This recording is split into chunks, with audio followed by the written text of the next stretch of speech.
Alors, bonjour à toutes et à tous. Merci aux gens de l'industrie. Merci à tout le monde de bien vouloir prendre place. Nous démarrons à l'instant cet exercice de débat. Alors, je suis Sophie Villeneuve, je suis vice-présidente de Catapulte Bureau de communication et c'est moi qui aurai le privilège d'animer le débat en habitation qui aura lieu cet après-midi. Nous pourrons discuter ensemble des enjeux qui touchent l'un des besoins les plus fondamentaux, celui de se loger. Le débat auquel vous assisterez cet après-midi est le fruit du travail de collaboration de 6 grandes associations nationales qui se préoccupent au quotidien des besoins des Québécoises et des Québécois en matière d'habitation. Et j'ai nommé l'Association des groupes de ressources techniques du Québec, la Confédération québécoise des coopératives d'habitation, la Fédération des locataires d'habitation à loyer modique du Québec, le Front d'action populaire en réaménagement urbain, le Regroupement des offices d'habitation du Québec et le Réseau québécois des OSBL d'habitation. Alors, pour ces 6 grandes associations, les besoins en matière de logement ne reposent pas uniquement sur le bâti. La priorité n'est pas le profit réalisé ou le rendement du marché, la priorité est l'humain. Le cœur du travail au quotidien relève de l'humain et de ses besoins. Aujourd'hui, au cours de ce débat, nous allons vouloir entendre les candidats des partis politiques québécois sur leurs engagements réels en matière d'habitation et de logement. Parce que depuis plusieurs années, notre secteur traverse une réelle crise, parce que les besoins sont capitaux, vitaux, pressants. Mesdames et messieurs les candidats, je vous remercie d'avoir répondu positivement à notre invitation et d'avoir pris le temps de préparer ce débat. Alors, je vous les présente avant de vous expliquer la mécanique de ce débat et de passer aux choses sérieuses. Alors, tout d'abord, Mme Karine Boivin-Roy est avocate. Elle a été conseillère municipale associée à la question de l'habitation à la Ville de Montréal pendant 8 ans. Elle est candidate de la Coalition Avenir Québec dans la circonscription d'Anjou-Louis-Riel. M. Andrés Fontecilla est député de Laurier-Dorion depuis 2018. Il est engagé au sein de Québec solidaire depuis sa fondation et en a été le porte-parole extra-parlementaire avant d'en être député. Il a auparavant été coordonnateur communautaire au sein de l'organisme Solidarité Villeray. À ses côtés, Mme Carmel-Antoine Bessard travaille comme ingénieure à la Ville de Montréal depuis une quinzaine d'années. Elle est diplômée en génie des procédés chimiques de l'Université McGill. Elle détient une maîtrise en gestion municipale de l'ENAP. Elle est candidate du Parti conservateur du Québec dans la circonscription de Bourassa-Sauvé. À ses côtés, M. Raphaël Derry est directeur général et conseiller juridique de coopérative à la Fédération intercoopérative en habitation de l'Outaouais.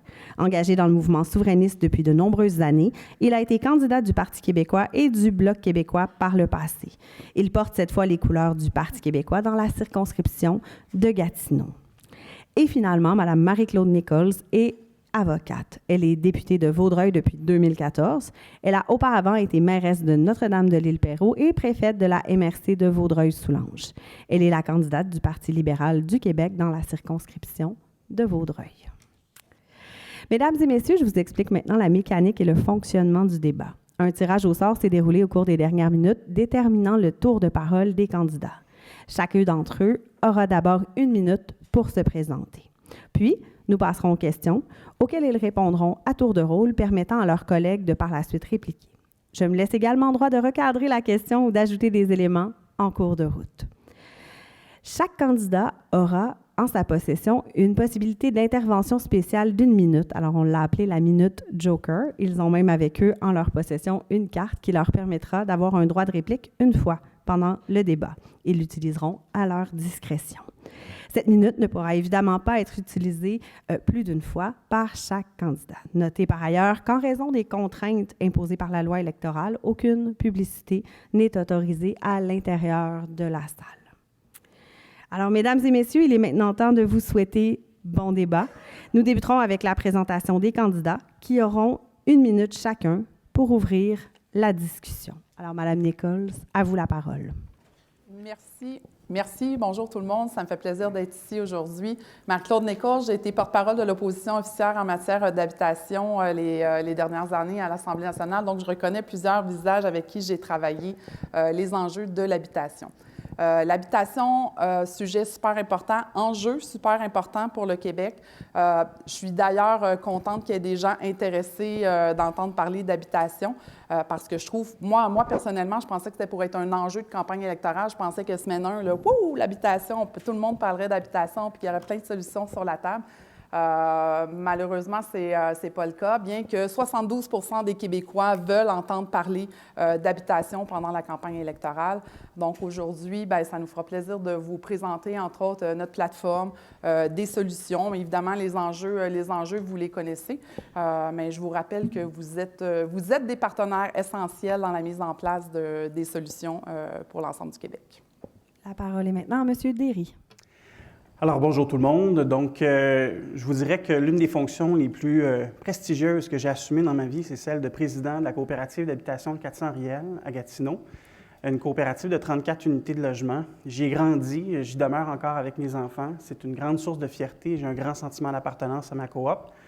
Mon père était membre du comité d'entretien et ma maman était trésorière jadis dans cette coop-là. Je vous dis ça parce que je pense que je vais être à même de pouvoir bien comprendre les enjeux du milieu de l'habitation, puis pouvoir expliquer, oui, la plateforme du Parti québécois, mais pour pouvoir aussi prendre la parole sur ces enjeux-là au nom du Parti québécois. Donc, je voudrais vous dire que je suis également l'instigateur de la Fédération intercoopérative en habitation de l'Outaouais qui existe depuis 2017.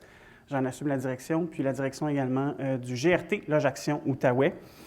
Donc, ça va être un vrai plaisir de pouvoir discuter et débattre des enjeux de l'habitation coopérative et communautaire avec vous aujourd'hui. Je vous remercie, M. Derry. La parole est maintenant à Mme Bessard. Donc, bonsoir à tous. Est-ce que tout le monde m'entend bien? Oui. Donc, je suis celle qui briguera les couleurs du Parti conservateur du Québec. Je vous remercie de m'avoir invité.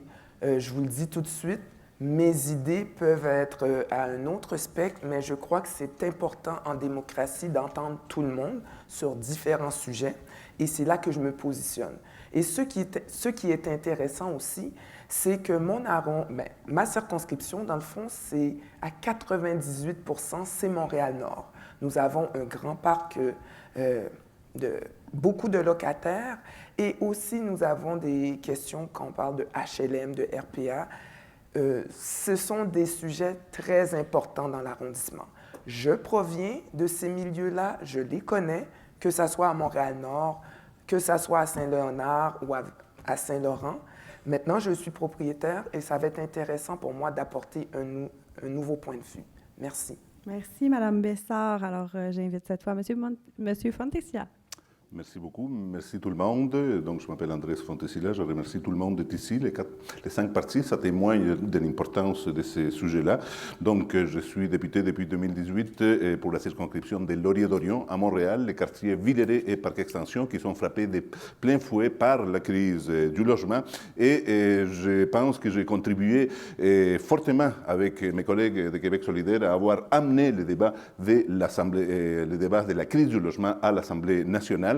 C'est quelque chose que je connais bien parce que j'ai œuvré pendant 15 ans dans le secteur communautaire, dans le domaine de la lutte à la pauvreté. Et on sait que la question du logement, avoir un toit sur la tête, est fondamentale dans la lutte à la pauvreté. Donc, je suis fier d'avoir continué cette œuvre-là avec Québec solidaire à l'Assemblée nationale. Merci.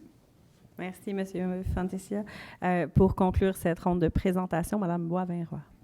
Merci beaucoup. Alors, bonjour, Karine Boisvin-Roy, ancienne conseillère municipale, conseillère associée au comité exécutif de la Montréal pour le dossier de l'habitation, également porte-parole de l'habitation pour l'opposition.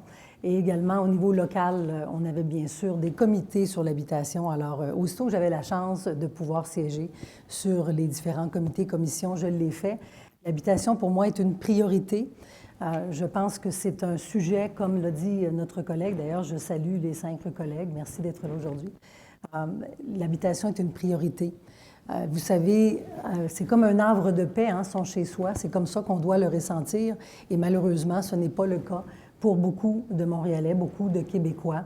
Alors, la bataille de la vie devrait commencer une fois le seuil de la porte passé, mais ce n'est pas le cas pour beaucoup de gens. Alors, je pense que l'habitation doit être une priorité et je suis ravie de voir que les 5 candidats aujourd'hui, nous avons tous ce désir et nous sommes tous investis de faire de l'habitation une priorité. Bien sûr, nous sommes devant vous. Je suis honorée d'être devant vous. Merci d'être là aujourd'hui. Merci beaucoup. Alors, vous allez voir, je vais être très stricte sur les droits de parole parce qu'on veut vraiment s'assurer de pouvoir avoir une équité entre les candidats. Donc, il est possible que j'intervienne pour vous interrompre parfois à l'occasion. Alors, allons-y avec le vif du sujet et débutons avec une première question. Selon un sondage réalisé dans le cadre du récent sommet de l'habitation, plus de 4 Québécois sur 5 affirment que l'accès au logement est un problème majeur. En effet, les hausses de loyers atteignent des sommets alors que les logements se font de plus en plus rares. Des dizaines de milliers de ménages sont en attente d'un logement à prix modique alors que la crise du 1er juillet semble partie pour se répéter année sur année. Quelle est la vision de votre parti en matière de logement social et communautaire et quelle place occupe-t-il parmi les mesures à prendre pour régler la crise du logement? Nous souhaitons vous entendre sur vos engagements quant à la construction de logements sociaux et communautaires et en connaître les délais. Alors, on débute avec Mme Nichols. Merci. La crise du logement, disons-le, là, on vit une crise du logement sans précédent, la pire des 20 dernières années. La crise du logement est causée, entre autres, il y a plusieurs causes à la crise du logement, mais je pense qu'on a eu un gouvernement de la CAQ qui a été assez nonchalant les 2 dernières années en matière d'habitation. Entre autres, là, l'entente fédérale-provinciale, ça a pris plus de 2 ans à signer cette entente-là, donc il n'y avait rien qui se construisait. La crise du logement, vous savez, vous avez mis la main à la pâte. Les municipalités ont mis la main à la pâte sans avoir un sou d'ailleurs du gouvernement pour résoudre cette crise-là. Il y a des cellules de crise qui ont été mises en place. Donc, j'en profite d'ailleurs pour vous remercier, mais définitivement, il faut créer plus de logements sociaux, abordables, communautaires. Et puis, ça passe aussi par la rénovation de notre parc de HLM. Il y en a des montants d'argent, il y en a, on le sait, l'entente a été signée, il y a des sommes qui viennent du fédéral. Maintenant, il faut la faire descendre, puis il faut la distribuer, cet argent-là. Le programme Accès Logis est un excellent programme. C'est un programme qui a fait ses preuves depuis 25 ans. D'ailleurs, tous les gouvernements ont mis des sous dans le programme Accès Logis. Donc, je ne vois pas pourquoi on abandonnerait de la sorte le programme Accès Logis pour créer un nouveau programme. D'ailleurs, le FAC, là, en pleine crise du logement, c'est certainement pas le bon moment. Mais nous, notre formation politique, le Parti libéral, on croit à Accès Logis, bien que le programme Accès Logis doit être modernisé. Il doit être mis à la saveur du jour. Pourquoi pas rajouter des volets pour l'itinérance, rajouter des volets pour les étudiants. Mais concentrons-nous évidemment dans l'injection d'argent, ça prend plus de sous, mais aussi les autorisations. Il y a plein de beaux projets qui attendent juste des autorisations, des montants d'argent pour lever de terre. On l'a vu d'ailleurs là, dans certains endroits au Québec où il y a des projets qui ont dû être abandonnés parce qu'il manquait simplement une autorisation. Merci, Mme Nichols. Monsieur Derry. Je vais être franc avec vous. J'ai une vie bien remplie et j'ai décidé de poser ma candidature avec le Parti québécois pour 2 raisons, en fait. Premièrement, je suis indépendantiste. Et deuxièmement, parce que j'ai été profondément choqué par les 4 dernières années, alors qu'on a parlé partout au Québec de crise du logement, puis qu'on en a vécu toutes les conséquences, particulièrement dans le réseau de l'habitation communautaire et coopérative. On a vécu avec des demandes de gens en détresse. Puis, on a assisté aussi à une flambée des coûts de loyer. Puis, je vous parle d'expérience à Gatineau en particulier, mais je sais que c'est le cas partout au Québec. J'ai choisi le Parti québécois parce que c'est le parti qui, de manière assez naturelle, a toujours démontré beaucoup d'intérêt pour l'économie sociale et en particulier pour le mouvement coopératif. Et puis, parce que, il y a Accès Logis, qui est une belle initiative du Parti québécois. En fait, je vais aller plus loin que ça. C'est plus qu'une belle initiative du Parti québécois. À la fin des années 90, je trouve que ce fut... on parle de nationalisme, c'est à la mode de parler de nationalisme. Je vous dirais que c'est un des plus beaux gestes de nationalisme qu'on a posé au Québec à la fin des années 90, malheureusement après le référendum de 95. Mais ce geste-là, ça a été de voir d'abord que le fédéral se retirait de l'habitation communautaire Et puis, nous, on a décidé de prendre à bras-le-corps le Québec. On a pris à bras-le-corps cette responsabilité-là. Puis, on a mis de l'argent, on a investi. Je vous invite à consulter le documentaire de la GRTQ sur le réseau des GRT au Québec. Puis, vous allez voir à quel point, à travers tout le Canada, le développement a stagné, alors qu'ici, au Québec, on a réussi à développer de l'habitation coopérative et de l'habitation communautaire. Je veux qu'on continue sur cette voie-là. Nous, ce qu'on propose, c'est 3,2 milliards en logement social. Donc, on l'a annoncé ce matin dans notre cadre financier. 25 000 unités sur 5 ans. Et puis, les 10 000 unités de rattrapage également. Merci, M. Derry. Mme Bessard, à votre tour. Donc, nous, au Parti conservateur du Québec, on ne veut pas s'arrêter seulement à la notion de logement social et communautaire. Nous, c'est le logement, point. Logement locatif, bien sûr. Et c'est pour ça qu'on se dit, s'il y a un problème, alors il faut diagnostiquer. Pourquoi il y a moins de logements? Pourquoi a-t-on arrêté de construire des logements? Parce que comprenez que nous, on comprend qu'il y a des personnes vulnérables et plus démunies et on est prêt à offrir des allocations ou des suppléments au loyer. Mais il faut se poser la question, comment se fait-il qu'il n'y ait pas autant de logements? Probablement que c'est des constructeurs qui croient que s'ils construisent, ils ne pourront pas rentrer dans leur investissement. Si on se fie à certains chiffres de la Corpic, je ne sais pas s'ils sont présents, mais on voit bien que des rénovations de 50 000 $ en 1985 prenaient 7 ans et demi pour qu'un propriétaire puisse rentrer dans son investissement. En 2021, c'est 43 ans. Comment je pourrais dire ça? Le logement, on s'entend, c'est capital. Mais en même temps, il en faut des logements, il faut les construire. Il ne faut pas être bâillonné, il ne faut pas que les constructeurs se sentent bâillonnés. De plus, que ça, disons que je ne suis pas sûr que ça va faire sourciller certains d'entre vous, les fixations abusives du tribunal administratif du logement. Je comprends d'un point de vue, c'est abusif, mais de l'autre côté, c'est que ce n'est pas tentant de construire des logements. Donc, je reviens pour dire, c'est pour ça que nous, on propose des allocations aux plus démunis et surtout des allocations ciblées. J'arrêterai là. Merci. Madame Bessard, merci. Monsieur Fantassila. Donc, la question du logement social et communautaire s'inscrit dans un contexte très précis aujourd'hui. C'est la crise du logement et les signes de cette crise sont nombreux.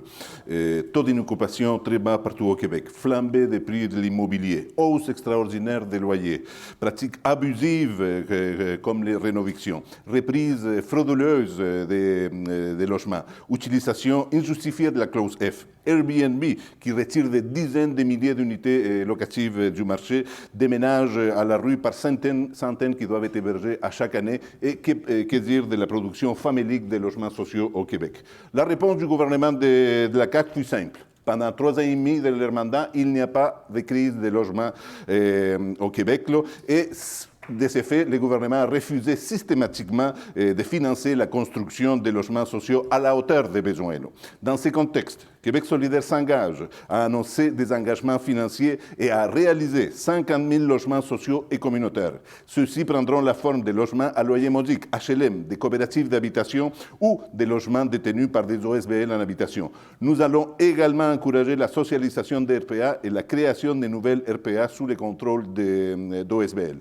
Dans les 4 premières années d'un gouvernement solidaire, nous nous engageons à livrer 25 000 logements sociaux et communautaires. Nous livrerons les 7 000 logements engagés et non réalisés dans Accès Logis.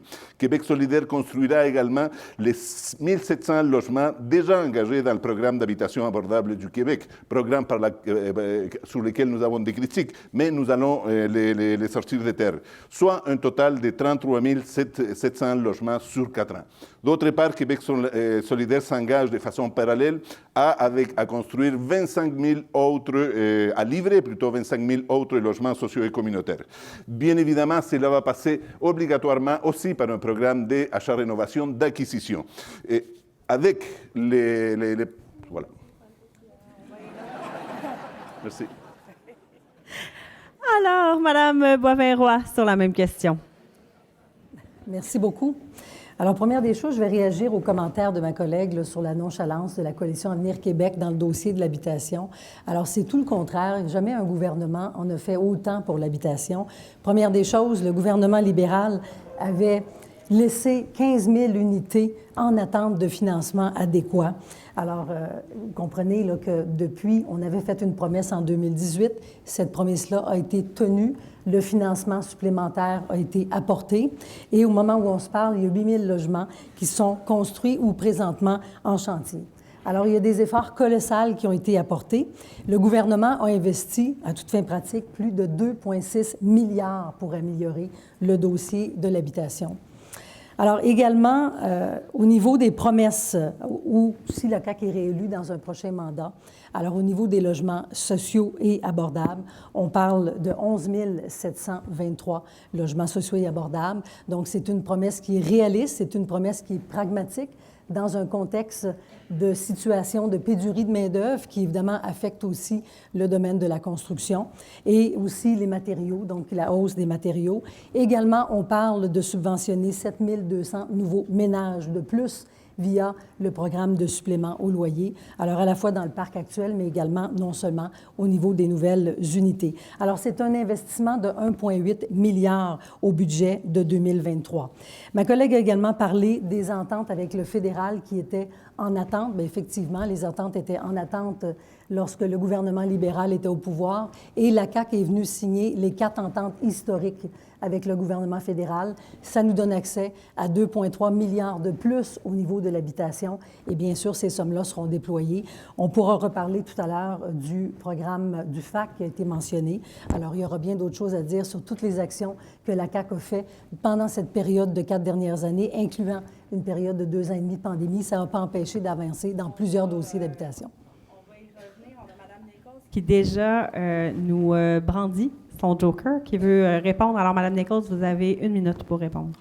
Oui, en fait, j'ai des préoccupations. Je ne comprends pas les chiffres de la collègue viennent de où, parce que même vous avez pu voir là, récemment le Radio-Canada là, qui font la vérification, le département de vérification. Les chiffres, ça ne fonctionne vraiment pas avec ce qu'on vient d'entendre. Puis même nous, on a fait des demandes d'accès à l'information, puis les logements livrés depuis 2019, le logement social, c'est 2 993, dont 348 en 2022. 1000 en 2021, mais tout de même, on est très loin des chiffres. Puis, même si on parle de moyenne de logements livrés par année dans le cadre du programme Accès Logis, selon le rapport annuel de la gestion de la SHQ, de 2018 à 2021, c'est 864. Donc, je suis curieuse de savoir les chiffres viennent de où. Alors, merci, Mme Nichols, pour cette demande de précision. On va y revenir, mais revenons au fondement. On a entendu beaucoup de chiffres en réponse à cette première question. J'aurais envie de vous entendre à débuter par M. Derry sur la définition d'un logement abordable, parce qu'il semble y avoir confusion. On parle du FAC, on parle d'habitation communautaire. Pouvez-vous nous expliquer votre vision, votre définition de ce qu'est le logement abordable? M. Derry, pour 1 minute. Il y a énormément de définitions du logement abordable. C'est d'ailleurs une des conclusions que j'ai beaucoup appréciées du sommet de l'habitation Laval-Longueuil qui s'est déroulé il y a quelques semaines, mais c'était difficile d'arriver à une conclusion unanime sur ce que ça pouvait être le logement abordable. Et pourtant, nos gouvernements, tant à Québec qu'à Ottawa, continuent d'utiliser cette expression-là. Et on voit des situations aberrantes là, où à Verdun ou à certaines régions, certains secteurs très prisés de l'île de Montréal, bien, ça coûte 2 400 $ et on dit que c'est abordable. C'est insensé.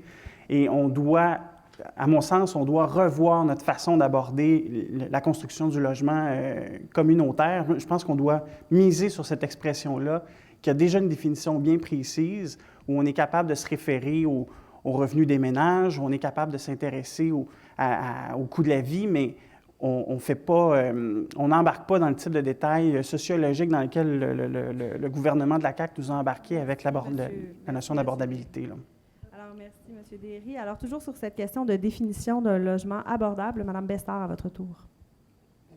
Pour nous, je vous dirais qu'un logement abordable, je sais qu'il y a la notion de taux d'effort, j'y viendrai là-dessus. Si un ménage doit mettre plus de 30 % de son revenu dans le logement, c'est qu'il y a problème. Et c'est là que nous, au Parti conservateur du Québec, on dit les ménages qui sont vulnérables, démunis, on va leur offrir une allocation et un supplément. C'est ce que j'aurais à dire. Madame Bessard, je vous remercie. Monsieur Fantesia. Donc, Madame Bessard, un bon point, là, les loyers doivent être comparés aux revenus disponibles des ménages. Là, et il n'y a aucune norme qui régit les logements abordables. C'est un subterfuge pour construire du logement qui, finalement, va être trop cher pour les ménages, en particulier à faible revenu. La norme, aujourd'hui, c'est le logement social. Et on sait ce que ça veut dire, là, dans un logement social, les ménages payent 25% de leurs revenus. Et voilà, c'est ça qu'on doit utiliser avant tout. Et les programmes qu'on met de l'avant là, doivent se fonder sur ces barèmes-là, c'est-à-dire obtenir des loyers de 25% par rapport aux revenus. Tout le reste, c'est produire des logements plus chers qui vont pénaliser et appauvrir les ménages à plus faible revenu et à revenus modestes. Monsieur Fantesia, merci. Madame Boivin-Roy. Merci beaucoup. Je pense que l'important, c'est d'arriver, je vous disais tout à l'heure que la CAQ est un gouvernement qui est pragmatique, qui est un gouvernement qui est réaliste. Alors, je pense que ce qui est important, c'est d'arriver à réaliser des promesses, peu importe les définitions qu'on va utiliser avec les mots. Et nous, ce qu'on promet, c'est 11 723 logements sociaux et abordables. À l'intérieur de ça, on a parlé tout à fait, on a effleuré le FAC tout à l'heure. Alors, il y aura à l'intérieur de ça 7 000 logements du FAC. Puis également, je vous rappelle aussi les promesses électorales de M. Legault, donc les 4 premières promesses sur le bouclier anti-inflation, qui vont aussi s'ajouter pour donner un peu une bouchée de fraîcheur aux gens. Donc, on parle d'une baisse de 1 % au niveau des impôts. On parle au niveau également d'un 400 $ ou d'un 600 $ pour les gens qui ont des revenus de 100 000 et de 50 000 de moins. On parle également d'un 2 000 $ pour les personnes âgées en situation de vulnérabilité jusqu'à 2 000 $ et également un gel des tarifs gouvernementaux de 3 % maximum. Alors, merci, ça aussi, ça va Mme Boivin-Roy. Alors, merci. on va terminer sur cette dernière question complémentaire avec Mme Nichols. L'abordabilité, c'est une notion qui n'est pas définie. C'est une notion vague, non définie. Ce qui est abordable en région l'est peut-être moins dans un centre urbain. Donc, on a un problème au niveau de... On a un enjeu au niveau de définir l'abordabilité. Relativement au FAC, le programme Habitation abordable Québec, écoutez, vous le savez, là, on se tourne directement vers le secteur privé, puis on demande au secteur privé de faire du logement abordable. Je suis inquiète relativement à la pérennité de ces logements-là. Le logement social abordable communautaire, on le sait, il y a une pérennité, ça va rester là, puis on en a besoin. On ne peut pas dire qu'on n'en a pas besoin. Nous, on s'engage à en livrer 50 000, plus le backlog. Donc, on sait qu'il y a un besoin à cet effet-là. Puis moi, c'est ma grande préoccupation avec le FAC. Quelle sera la pérennité du logement social abordable? Dans quoi? 5 ans, 15 ans, 20 ans? On va dire aux gens... le privé le reprend parce que le privé... Merci beaucoup, Mme Nichols. Alors, on va passer à la seconde question principale pour laquelle vous aurez chacun 2 minutes pour répondre. Le premier interlocuteur pour cette question-ci sera Mme Bessard. Alors, ça va comme suit. Bien que les gouvernements qui se sont succédés depuis 25 ans soient intervenus de différentes manières et ont eu recours à divers programmes pour soutenir l'accès au logement, le Québec n'a toujours pas de vision globale en matière d'habitation. Au cours de la dernière année, plus de 500 organisations ont proposé que le gouvernement du Québec adopte une politique d'habitation basée sur la reconnaissance du droit au logement. Est-ce que votre parti est prêt à s'engager à adopter une telle politique et à l'élaborer en co-construction avec les organismes et experts du milieu? Alors, Mme Bessard, pour 2 minutes. Donc, de là à s'engager à adopter une telle politique, je vous dirais, ça m'étonnerait. Par contre, on est prêt... Comme je vous l'ai dit, nous sommes là pour partager différentes idées. Par contre, nous sommes prêts toutefois à collaborer avec les intervenants parce que nous comprenons que le logement, c'est très important. Et d'ailleurs, c'est pour ça qu'on veut s'assurer que les ménages, lorsqu'ils vont chercher lorsqu'ils ont un logement, c'est un logement qui leur convient à l'endroit où ils veulent. Et des fois, les logements qu'on dit communautaires ou sociaux, ce n'est pas nécessairement ce que les gens veulent. Mais tandis qu'avec une allocation, les gens sont en mesure de choisir Comme vous le savez, le slogan du Parti conservateur du Québec, c'est « Libre chez nous ». Eh bien, en voilà une liberté. J'ai mon montant d'argent, j'ai mon allocation, je choisis où je veux rester. Il y a les locataires, mais il faut aussi penser aux propriétaires également, qui encourager le marché pour qu'ils puissent revenir dans leur investissement et surtout vouloir créer des logements qui sont adaptés, qui sont sécures, éco-énergétiques, etc., etc. N'oublions pas, on aime parler de HLM, de logements sociaux, mais il y a toujours une forme de stigmatisation, malheureusement, qui est attachée. Je crois que lorsque les gens auront le choix de choisir leur logement avec une allocation et ou un supplément de logement, peut-être que ce stigma s'en ira et les gens pourront vivre à l'endroit où ils veulent. Madame Bessard, merci. Monsieur Fantesia. Donc, la proposition d'adopter une politique nationale de l'habitation fondée sur la reconnaissance du droit au logement existe depuis belle lurette, depuis les années 80 même avant. Aucun gouvernement du Québec n'a eu le courage, quelle que soit sa couleur, d'avancer dans cette voie. Et la raison en est simple. Les gouvernements obsédés par les politiques de déficit zéro ont préféré considérer les logements comme avant tout une question qui relève du marché privé. Dans cette conception, l'État n'a pas à intervenir dans un marché privé, ou si peu, strictement pour offrir un toit aux segments les plus défavorisés de la société. Aujourd'hui, on paye très cher cet aveuglement idéologique parce que c'en est un, et les centaines de ménages sans logis à chaque 1er juillet l'éprouvent amplement.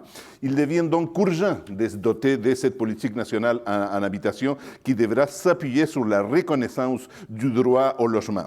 Et pour Québec solidaire, cette politique sera élaborée en collaboration avec les organismes et les experts en habitation. Un gouvernement solidaire s'appuiera sur l'expertise, l'expérience et la vision du mouvement pour le droit au logement. Pour nous, cette politique nationale de l'habitation impliquera la constitution d'un grand parc de logements socialisés sous différentes formes, accessibles à de larges pans de la société, en particulier aux ménages à plus faible revenu et à revenus modestes.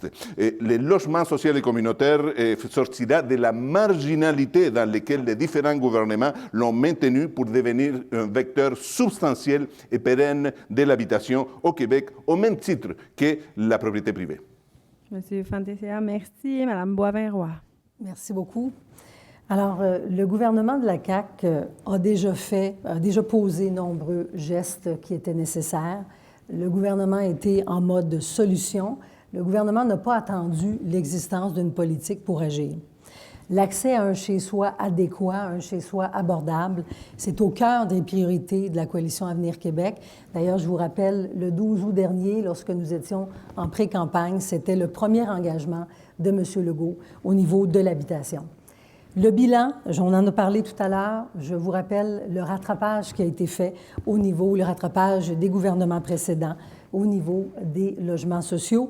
Alors, les libéraux avaient investi de 2014 à 2018 843 millions au niveau de la création de logements sociaux et abordables, alors que la CAQ a investi 1,6 milliard. Également, au niveau de la rénovation et de l'adaptation domiciliaire, les libéraux avaient investi 185 millions, alors que la CAQ a investi 410 millions. Alors, la priorité de l'habitation, elle est là. Avec ou sans politique, la priorité est là. Il y a plus de 2,6 milliards qui ont été investis pour améliorer l'habitation. Je vous ai parlé tout à l'heure des promesses qui auraient lieu, étant donné que la CAQ était réélue pour un second mandat. Également pour ce qui est de la mise en place du FAC. Alors, on a parlé comme quoi, tout à l'heure, ma collègue a dit que ce n'était pas le bon temps. Bien non, justement, la pandémie a révélé certains besoins et je peux vous dire qu'il y a eu un premier appel d'offres au niveau de la FAC et vraiment, ça a été très, très populaire puisqu'il y a 115 projets qui sont ressortis de ça et que le 300 millions qui était réservé sur une période de 5 ans va être utilisé dès la première année. Alors, le FAC va permettre de pallier malheureusement, à l'inefficacité au niveau d'accès logis, dans la rapidité d'exécution. On va pouvoir faire des mises en chantier plus rapides, on va pouvoir réduire les coûts de construction et à ce moment-là, on avancera davantage dans le logement social. Merci, Mme Boivin-Roy. On poursuit avec Mme Nichols. Merci. Je me suis levée plusieurs fois à l'Assemblée nationale pour demander à la ministre des Affaires municipales et de l'Habitation une politique nationale en habitation. Chaque fois, ça a été un refus. J'ai aussi demandé un sommet. Je pense que c'est important de faire un sommet sur l'habitation avec l'ensemble des partenaires pour avoir un état, pour avoir l'état de la situation sur l'ensemble du Québec. Parce que je pense qu'il faut attaquer l'habitation de façon concertée ensemble. Reconnaître le droit au logement, c'est important. C'est pas contraignant pour un gouvernement de reconnaître le droit au logement, mais ça lui impose tout de même de le reconnaître quand il met en place différents programmes. Mais je pense que c'est essentiel de le faire. Puis, on regarde un peu là, ce qui se passe ailleurs. Je regardais entre autres l'Autriche, la France, les Pays-Bas, puis il y a 3 pays scandinaves, entre autres, qui ont enchâssé ce droit-là dans leur charte puis dans leur constitution. Puis je pense que ça mérite qu'on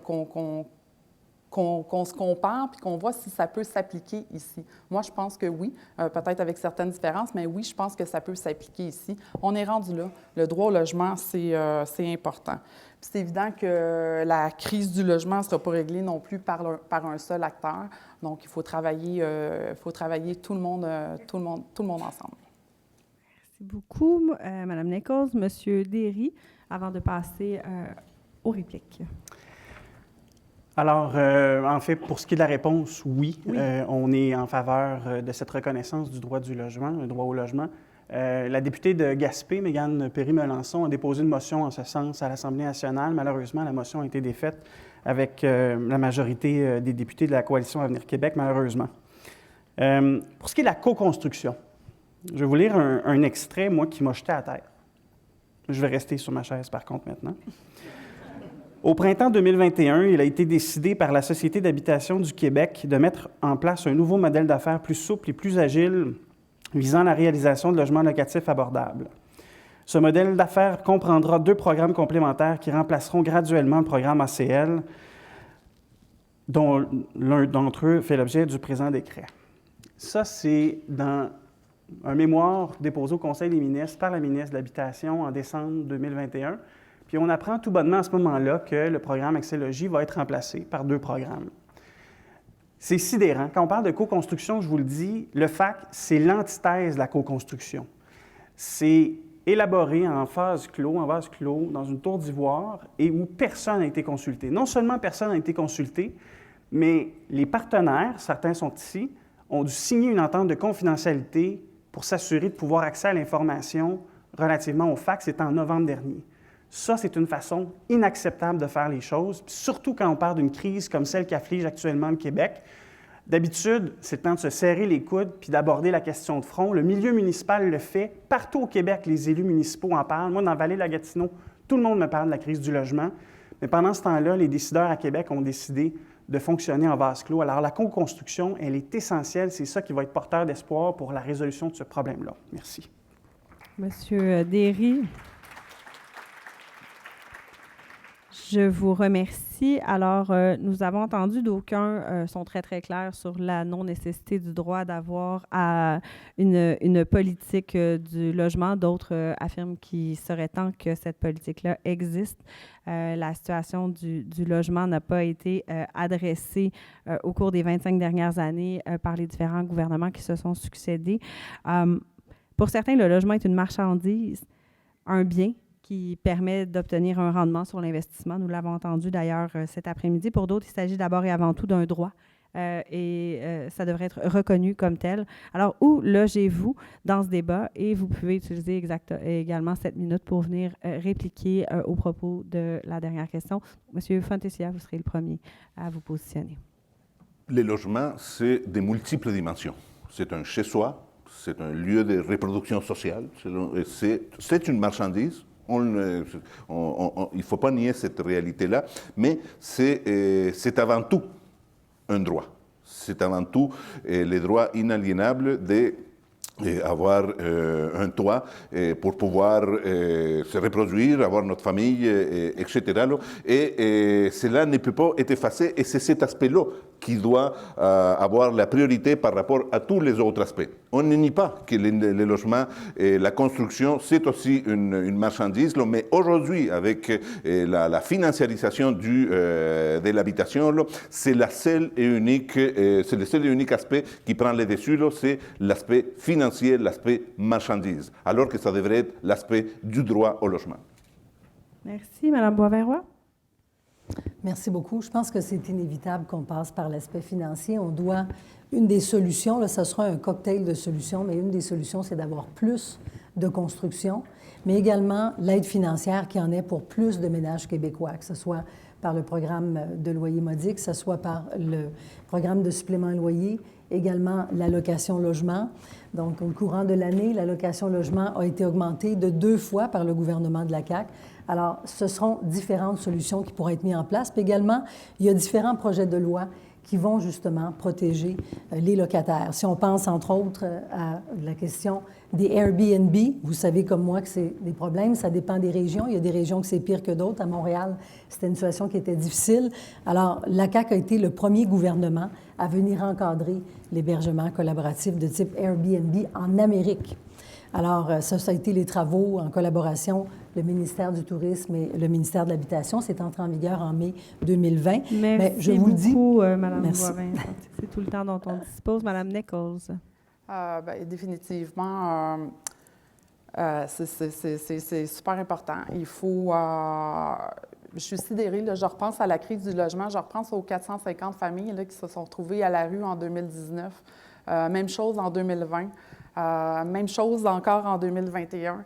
Et à un moment donné, il faut que ça arrête. Là. Le droit d'avoir un logement, d'avoir un toit sur la tête, pas sur la tête, c'est primordial. Si on regarde la pyramide de Maslow, l'habitation en fait partie. Se loger, ça en fait partie.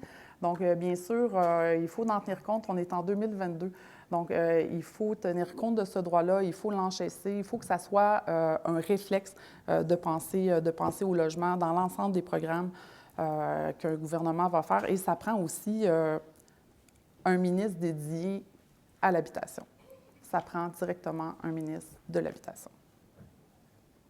Madame Nichols, Monsieur Derry. Bien, au cours des 2 dernières années, on a beaucoup parlé de santé publique avec la pandémie, mais une des notions de la santé publique, c'est aussi d'avoir un domicile, c'est aussi d'avoir un toit auquel on peut, on a parlé d'intimité, on peut se sentir en sécurité. À mon sens, le droit au logement, je suis avocat de formation aussi, là, mais vous savez, il y a une partie de la Charte québécoise des droits et libertés de la personne. Si vous prenez le chapitre 4, là, et les articles 39 et suivants, mais ces articles-là sont des droits socio-économiques et on est une des seules juridictions en Amérique du Nord à avoir ce type de droit-là enchâssé dans un texte quasi-constitutionnel. C'est important, ce geste-là qu'on a fait. À l'époque, c'était le gouvernement du Parti québécois aussi, René Lévesque, mais tout ça pour vous dire que je pense que ce droit au logement pourrait être un ajout intéressant à notre charte, puis on pourrait le modeler à ce moment-là aussi. Parce que plus jamais, à mon sens, avec la pandémie puis la crise de santé publique, on va devoir ajouter cet outil-là. Merci, M. Derry. Alors, Mme Bessard. Oui, bien sûr que le droit au logement, on ne s'en sort pas, c'est important. Maintenant, à ce que l'on s'engage pour l'inscrire, pour en faire une politique, je ne pourrai le faire ici, je vous le dis tout de suite. Mais on veut que les gens soient bien. On veut que les gens aient un logement, comme je le répète, adapté, sécure. Et nous, on est prêt à mettre les fonds, à donner les allocations. On veut un beau rapport de force, si on pourrait dire, entre locataires et propriétaires. Mais il y a une chose ici que je n'ai toujours pas entendue, c'est d'où viendra l'argent pour tout cela. Le Parti conservateur du Québec, nous l'avons proposé par l'exploitation des ressources naturelles du Québec. Ce n'est pas le débat ici, mais c'est pour dire il y a le côté pragmatique, il en faut de l'argent. Nous, on sait où on pourra aller le chercher. Madame Bessard. Alors, c'est ce qui conclut le débat pour cette seconde question. Allons-y maintenant sur la troisième grande question. Le parc de logements HLM comprend plus de 67 000 logements administrés par des offices d'habitation et près de 6 000 qui le sont par des coopératives ou des organismes sans but lucratif. Ce parc est vieillissant. Il a été construit pour l'essentiel entre 1969 et 1997 et souffre d'un déficit d'entretien. L'état de vétusté de plusieurs bâtiments en témoigne. Certains ne peuvent même plus être occupés actuellement. Alors, le manque de logements à loyer modique est pourtant criant. Seulement pour le parc de HLM public, on estime à 450 millions de dollars annuellement le budget minimum et raisonnable qui permettrait de remettre et de maintenir le parc immobilier en état. Un gouvernement dirigé par votre parti investira-t-il les sommes nécessaires pour y arriver? Alors, Mme Boisvert-Roy, vous êtes la première à vous commettre à ce sujet. Merci beaucoup. Alors, effectivement, à l'arrivée de la CAQ au pouvoir, des centaines de HLM étaient barricadés depuis une décennie. Je peux dire aussi en tant qu'ancienne conseillère municipale, j'ai constaté ça sur le terrain et puis j'en ai été outrée. Et c'est avec rassurance et enthousiasme que je constate que depuis 4 ans, il y a plus de la moitié des HLM qui ont eu une certaine amélioration. Donc, on a vu une amélioration. D'ailleurs, il y a eu un investissement de la CAQ de 1,2 milliard pour rénover l'ensemble des HLM à la grandeur des régions du Québec. Alors donc, on parlait tout à l'heure, on disait qu'on investissait au niveau des nouvelles constructions, mais également, il y a aussi des investissements au niveau de l'entretien du parc immobilier qui nous occupe. Les ententes historiques avec le fédéral, donc je vous disais tout à l'heure qu'il y en a eu 4 ententes importantes, et évidemment, ça nous a permis d'obtenir, comme je vous disais, 2,3 milliards de plus. Alors, le gouvernement libéral avait été dans l'incapacité de conclure l'entente Québec-Canada sur le logement et ça nous a permis, on l'a conclu dans ce mandat-ci, ça nous a permis d'avoir accès à ces sommes supplémentaires et les sommes seront investies pour la rénovation des HLM, mais aussi pour le bien-être des résidents. Ça, c'est un aspect qui est important. On ne parle pas juste de rénovation, mais on parle également d'avoir des lieux de vie qui sont paisibles, qui sont agréables, qui sont plaisants, qui sont à l'image des milieux de vie de qualité que les gens pourraient avoir. On parle de l'insertion de jardins communautaires, de lieux pour des jeux des enfants, de lieux pour de l'aide aux devoirs. Je pense que d'ailleurs, certains organismes aujourd'hui travaillent à cet effet-là. Également, nous savons que le regroupement des offices d'habitation, en collaboration avec la Fédération des locataires et avec le soutien de la SHQ, là, font des appels d'offres présentement dans le cadre de l'initiative de développement durable, d'entraide et de mobilisation. Alors, on regarde ça avec grand enthousiasme et le gouvernement continuera d'investir dans la rénovation des HLM. Merci. Merci. Mme Nichols, à ce même sujet. Oui, je vous corrige. L'entente fédérale provinciale là, a été échue là, au moment des dernières élections là, en 2018. Donc, il n'y avait pas eu de délai là, de la part du gouvernement libéral. Ça a plutôt pris 2 ans, je le réitère, là, au gouvernement de la CAQ de signer cette entente-là. Puis c'est beaucoup de montants, c'est des gros montants d'argent de 2018 à 2028 là, qui sont prévus. D'ailleurs, il y a un 83 millions là, du fédéral là, qu'on cherche encore à savoir il est investi où, malgré qu'on pose des questions au crédit, on ne trouve pas les réponses. Mais définitivement, un gouvernement libéral va augmenter les montants qui vont être versés aux offices d'habitation pour la rénovation des HLM. Si je me souviens bien, dans le passé, on a une collègue qui est Nathalie Normando qui avait même augmenté le fonds de 50 millions à 300 millions. Puis là, on le voit, il y a plein de logements barricadés à Montréal. Il y en a aussi en région. Hein. On parle beaucoup de Montréal. Là. On parle de 450 peut-être logements barricadés à Montréal, mais il y en a aussi en région. Moi, dans ma région, il y en a 20. Il y a à peu près 20 logements là, HLM là, qui nécessitent seulement 200 000 un investissement de 200 000 là, pour les rendre accessibles, alors qu'il y a une liste d'attente. Puis on le sait, la liste d'attente augmente. Là.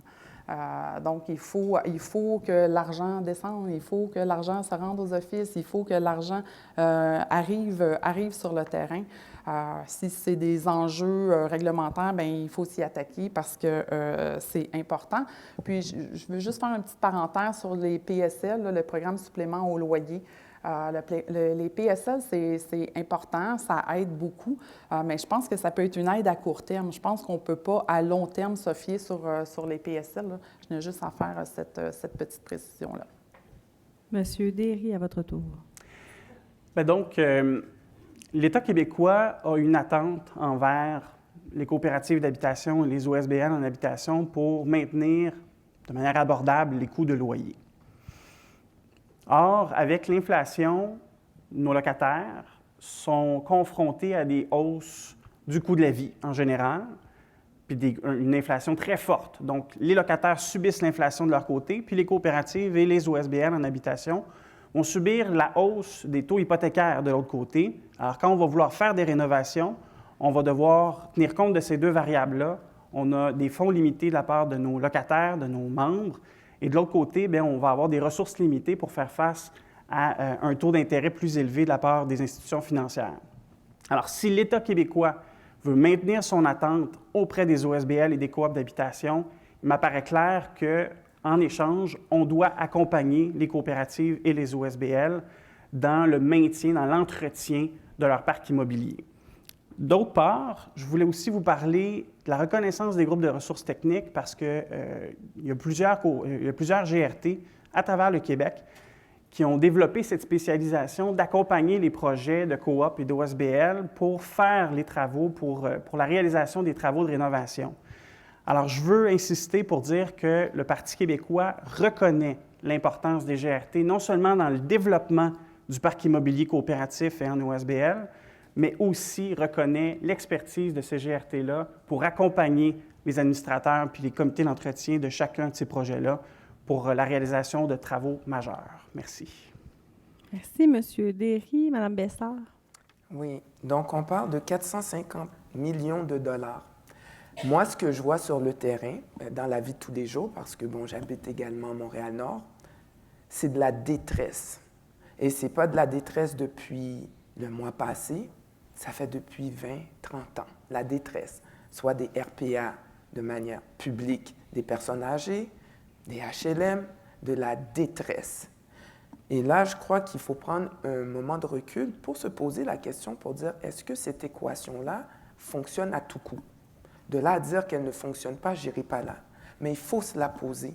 Donc, investir 450 millions de dollars pour répéter, ce qui se fait présentement, au Parti conservateur du Québec, on va prendre un recul. C'est sûr, comme je dis, pour certaines clientèles, catégories d'individus, bon, appelez ça, il va falloir, on va en faire des rénovations.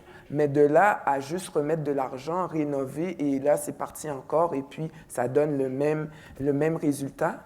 Nous, qu'est-ce qu'on remarque? C'est triste à dire, mais le gouvernement n'est pas un si bon gérant que ça. Et pourquoi? C'est parce qu'il est loin. Il n'est pas sur le terrain. Ce n'est pas comme le petit propriétaire qui s'occupe de ses logements.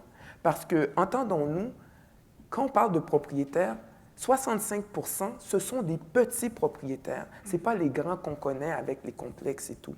Et lorsqu'on est près d'un investissement ou de son chez-soi, on en prend soin.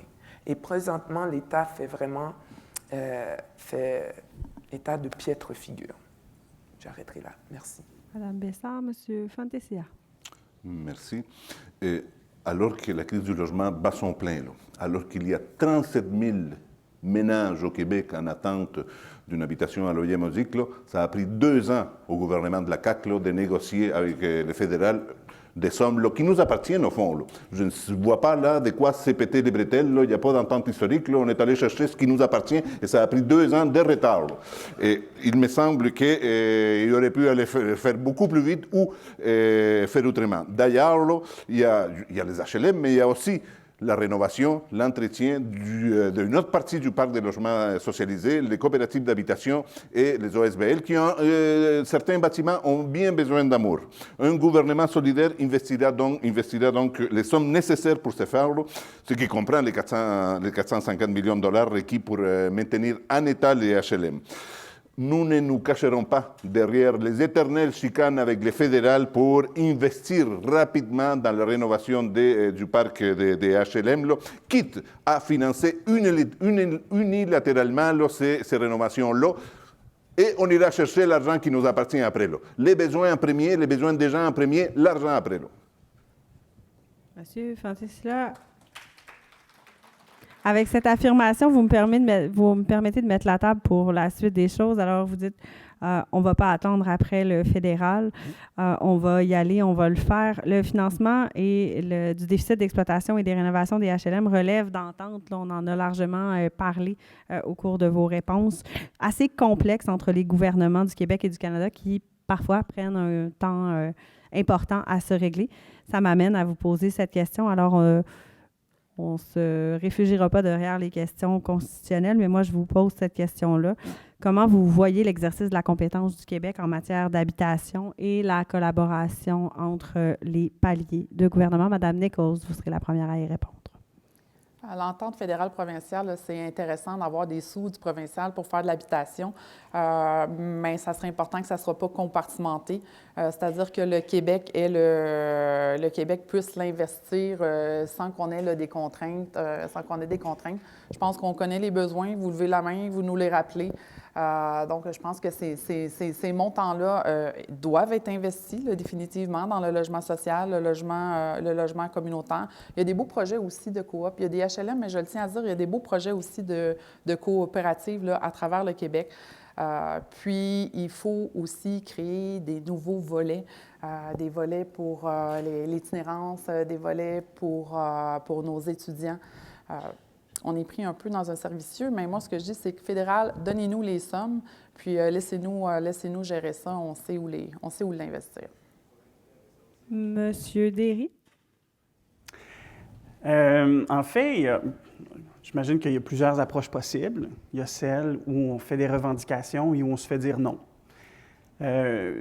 Nous, on n'est pas du tout tenants de cette approche-là. Je vais vous soumettre une idée à laquelle vous pourrez me dire ce que vous en pensez, mais je vois mon collègue, le député du Bloc dans Longueuil ici, qui s'intéresse au logement social. Pour nous, il ne s'agit pas de revendiquer puis de se buter à une porte close qui se ferme à chaque fois qu'on hausse le ton. Il s'agit de réclamer l'indépendance du Québec, puis de se la souhaiter, puis de se l'offrir, en fait. Puis là, on va arrêter les jeux de dédoublement administratif, puis on va tout simplement assumer la responsabilité comme on entend l'amener, puis de manière responsable, puis avec l'écho qui mérite d'être entendu de la part des locataires puis des gens qui cherchent des logements. Là, ça suffit, ce type de tergiversation-là. Assumons. C'est ça notre slogan au Parti québécois. On s'assume, alors assumons notre indépendance. Voilà. Madame Bessard. Est-ce que vous pourriez répéter la question, s'il Oui, vous plaît? bien sûr. En fait, j'ai envie de vous entendre sur les rôles constitutionnels entre le Québec et Ottawa par rapport à la question du financement de l'habitation. Je vais être honnête avec vous. Le Parti conservateur du Québec est relativement nouveau et de là à m'exposer, à m'exprimer sur le sujet, je dirais qu'on n'a pas encore assez travaillé là-dessus. Merci. Je vous remercie. Monsieur Fantesia. Donc, comment dire, c'est simple. L'argent d'Ottawa doit arriver au Québec et c'est au gouvernement du Québec, à nos institutions, de décider quoi en faire. Mais le fédéral n'a pas à s'en mêler. C'est nous qui connaissons les vraies réponses à nos problèmes. Par contre, j'aurais bien aimé voir notre premier ministre du Québec dépenser la même énergie pour aller réclamer l'argent pour la rénovation des HLM qu'il utilise pour réclamer les pouvoirs de regroupement familial en immigration qui concerne 4000 personnes comme les grands dangers, les grands dangers pour la nation québécoise. J'aurais bien aimé entendre ces gouvernements-là aller chercher cet argent-là, mais je ne l'ai pas entendu. C'est ça le problème. C'est ça le problème avec ces gouvernements-là qui se drapent des nationalismes, mais c'est du nationalisme mollasson. Qu'il aille chercher l'argent qui nous appartient pour répondre aux besoins immédiats de la population québécoise. Madame Boivin-Roy. Merci beaucoup. Alors, mon collègue, j'aimerais que la vie soit aussi simple, mais malheureusement, on ne peut pas inventer plusieurs taxes oranges pour arriver à nos fins, pour avoir le montant d'argent qu'on veut aujourd'hui. Alors, écoutez, les besoins sont là, on le comprend bien. Les représentations nécessaires sont faites auprès du palier fédéral. Évidemment, Mme Laforêt La ministre Laforêt a travaillé très fort là-dessus avec M. Legault. Les représentations vont continuer d'être faites. Il y a des résultats positifs. On pense entre autres aux 2 cohortes de ICRL qui ont donné des résultats et il va y avoir des logements à terme à ce niveau-là. Et on a aussi besoin de vous. Alors, le gouvernement avait mis en place des forums d'habitation annuels où on veut entendre ce que vous avez à nous dire, on veut recueillir vos idées, on veut permettre aux partenaires de un rôle de jouer actif dans tout ça. Et pour faire ces représentations-là, qu'elles soient pertinentes, on aura besoin de vous aujourd'hui. Monsieur Derry, vous voulez répliquer à ce moment-ci? Au cœur. Je m'excuse, mais quand j'entends parler de réalisme, ce qui me choque dans le réalisme de la CAQ, c'est un réalisme qui ne s'incarne pas dans ce que je vis puis dans ce que j'observe tous les jours à mon travail. Puis je pense que c'était le cri du cœur de M. Fontesillas aussi, mais les gens sont en détresse, là. Il y a du monde qui cherche du logement. Puis à Montréal, on l'a vu, on rentre à Montréal, il y a des tentes, il y a de l'itinérance qui croît malheureusement. Puis il y a des gens qui apportent des solutions crédibles, sérieuses. On ne les écoute pas, on ne les entend pas, on ne les invite pas à participer aux solutions. Moi, je trouve ça inacceptable. Pourtant, les pistes de solutions sont là, sont ici. Il y a des gens qui sont prêts à prendre la parole pour s'exprimer puis les défendre, mais on prétend que c'est du réalisme que de ne pas les écouter. Je trouve ça... Moi, ça me fait réagir ce que Mme dit, en tout respect, là, mais ça me fait réagir, puis j'espère qu'il va y avoir une correction au prochain gouvernement, peu importe qui va le former, là, mais j'aimerais ça qu'on change cette attitude-là. Monsieur Derry, merci. En plus des difficultés qui sont liées à l'augmentation des loyers et au manque de logements disponibles, un problème qui ne se limite actuellement plus aux grandes villes, mais qui affecte à peu près toutes les régions du Québec, les dernières années ont vu croître des phénomènes comme celui des rénovictions. Ces dernières ont eu des conséquences dramatiques pour les locataires qui les subissent et qui en sont victimes. Les comités de logement et associations de locataires proposent des mesures pour combattre ces abus, dont un contrôle obligatoire et universel des loyers, la mise en place d'un registre national des baux et l'interdiction des rénovictions. Quelles mesures comptez-vous prendre pour que les droits des locataires soient mieux protégés si vous accédez au pouvoir? Monsieur Derry. Donc, concrètement, le Code civil du Québec prévoit déjà des mécanismes de contrôle des coûts du loyer, mais clairement, les mécanismes sont insuffisants parce qu'il y a beaucoup trop d'abus qui ont lieu actuellement. Alors, ce que le Parti québécois veut instaurer, c'est un registre national des loyers dans lequel on va pouvoir trouver l'information à jour sur le coût des loyers dans un immeuble et aussi ce sera public, ce sera facilement accessible. Le gouvernement actuel s'est entêté pendant 4 ans à nier l'existence pourtant évidente de la crise du logement. Alors, il nous apparaît important de protéger les locataires sous tous ces angles. Donc, notamment, il y a un angle, moi, que je trouve particulièrement préoccupant, puis au Parti québécois, on en a fait un engagement, mais on parle de l'éviction touristique. Donc, il s'agit tout simplement d'interdire les Airbnb, résidence principale, résidence secondaire, mais les municipalités qui vont démontrer avoir un taux d'inoccupation supérieur à 3 % vont pouvoir réactiver la possibilité d'avoir du Airbnb chez eux, mais mettons fin à ça. Vous disposez encore d'une minute, on s'excuse. Ah, OK. Il me semblait aussi que ça avait passé non. vite. Mais donc, concrètement, l'objectif, c'est de pouvoir nous assurer que, à travers tout ça, les gens puissent puissent demeurer dans leur logement. Puis c'est assez inacceptable. Si vous avez vu le site Inside Airbnb, c'est une donnée qui a été rendue publique là, durant le printemps, mais on voit une carte de Montréal qui est parsemée de rouge, et ça, ce sont les Airbnb qui sont disponibles, qui étaient disponibles à ce moment-là, là, et c'est bourré de rouge. Puis c'est pas un rouge libéral, là, c'est un rouge de Airbnb. Alors, dans ce contexte-là, c'est important de recentrer la priorité puis d'insister pour dire que l'important, c'est de loger tous les Québécois, toutes les Québécoises. Puis le Airbnb, ensuite, sera disponible pour les municipalités où on aura observé un taux d'inoccupation supérieur à 3 %. Merci. Oh, on a un droit de réplique ici par Mme Boisvin-Roy. Allez-y. Alors, pour ce qui est d'avoir nié la crise du logement, vous permettrez, avec tout respect, qu'on n'est pas d'accord avec ça. Le gouvernement n'a pas nié la crise du logement. Ça a été admis en 2021. Vous comprendrez qu'il y a différents pourcentages. Hein. Moins de 1 % il y a effectivement une crise du logement. 1 à 3 % c'est une situation de pénurie de logement et plus de 3 % La situation est en équilibre. Alors, le gouvernement a bien suivi ce qui s'est passé à travers les régions. Évidemment, c'était différent d'une région à l'autre. Alors, lorsque on admet qu'il y a une crise du logement, bien sûr, il y a une conséquence de comportements qui suivent à la fois des propriétaires et des locataires. Alors, il faut faire très attention lorsqu'on établit une situation, mais les indicateurs ont été évalués, puis ensuite, le gouvernement s'est ajusté pour admettre qu'il y avait cette crise du logement dans certaines régions du Québec. Première des choses. Deuxième des choses, vous avez parlé des Airbnb. Ça me permet de compléter ce que je vous ai dit tout à l'heure lorsque j'avais parlé du premier projet de loi en Amérique. Alors, effectivement, à Montréal, vous parlez du rouge des Airbnb, bien, il y a 20 000 logements qui sont sortis du parc locatif pour les locataires à cause des Airbnb et le projet de loi permet de réglementer. Merci. Alors, on revient dans les tours de parole à Mme Bessard. Donc, les rénovictions, on ne va pas se le cacher, ce sont des tragédies, on le reconnaît.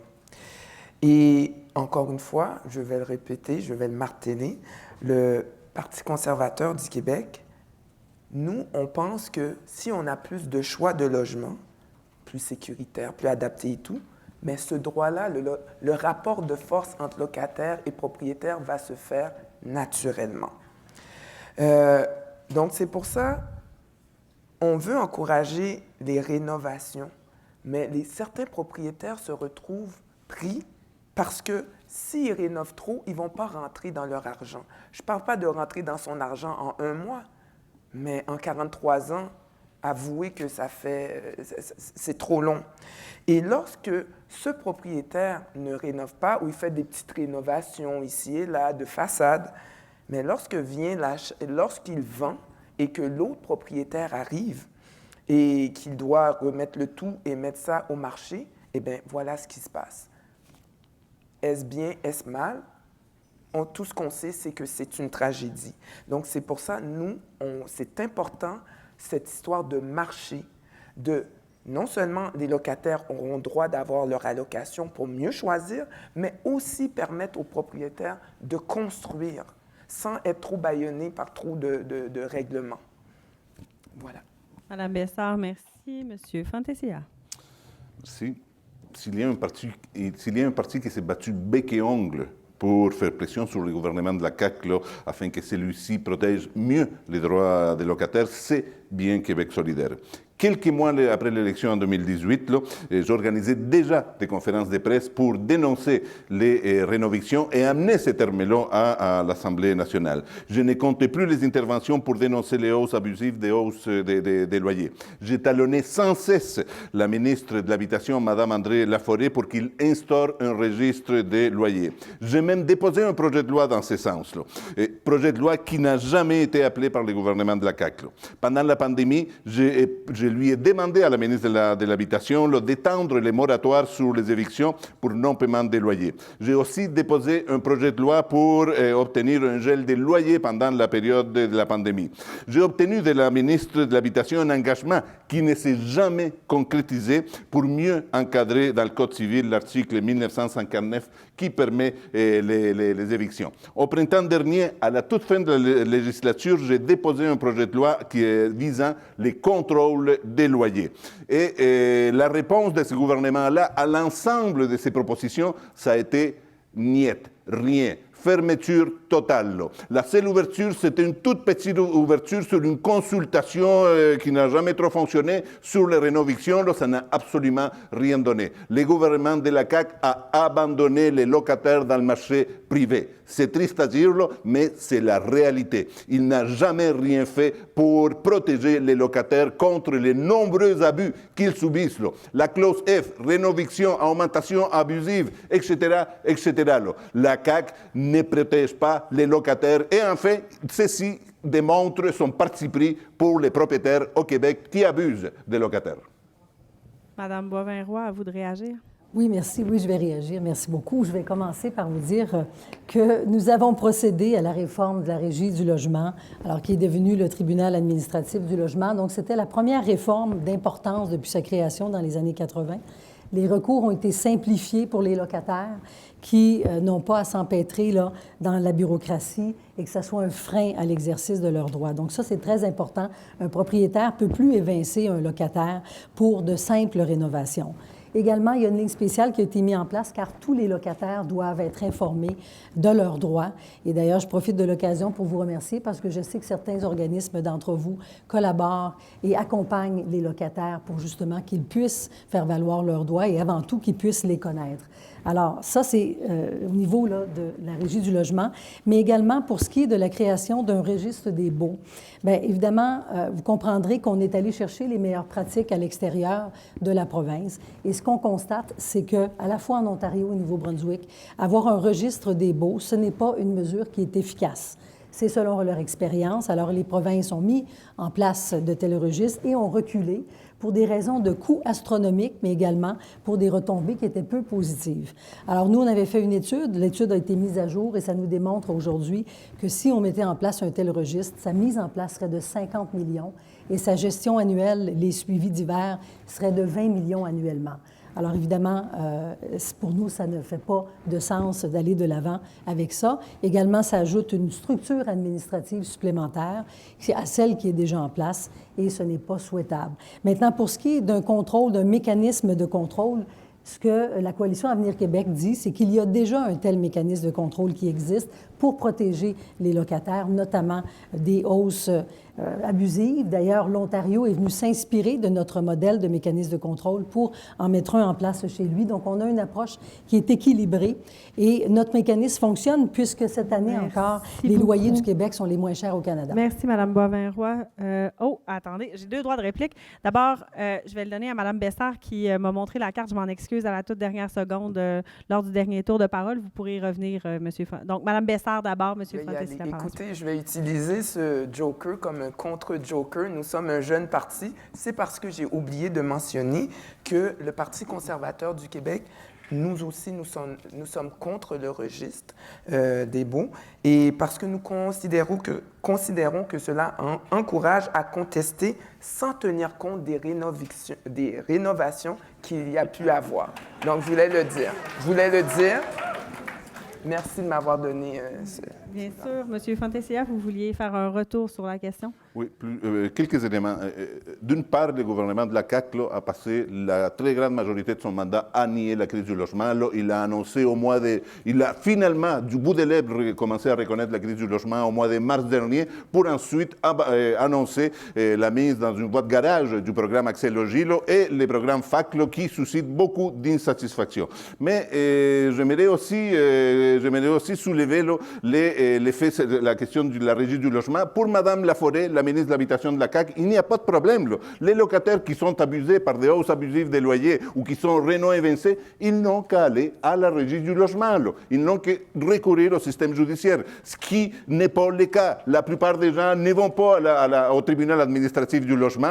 C'est du déni de la situation. Ils renvoient une problématique générale sur les dos des locataires qui n'ont pas les moyens, souvent, de se défendre.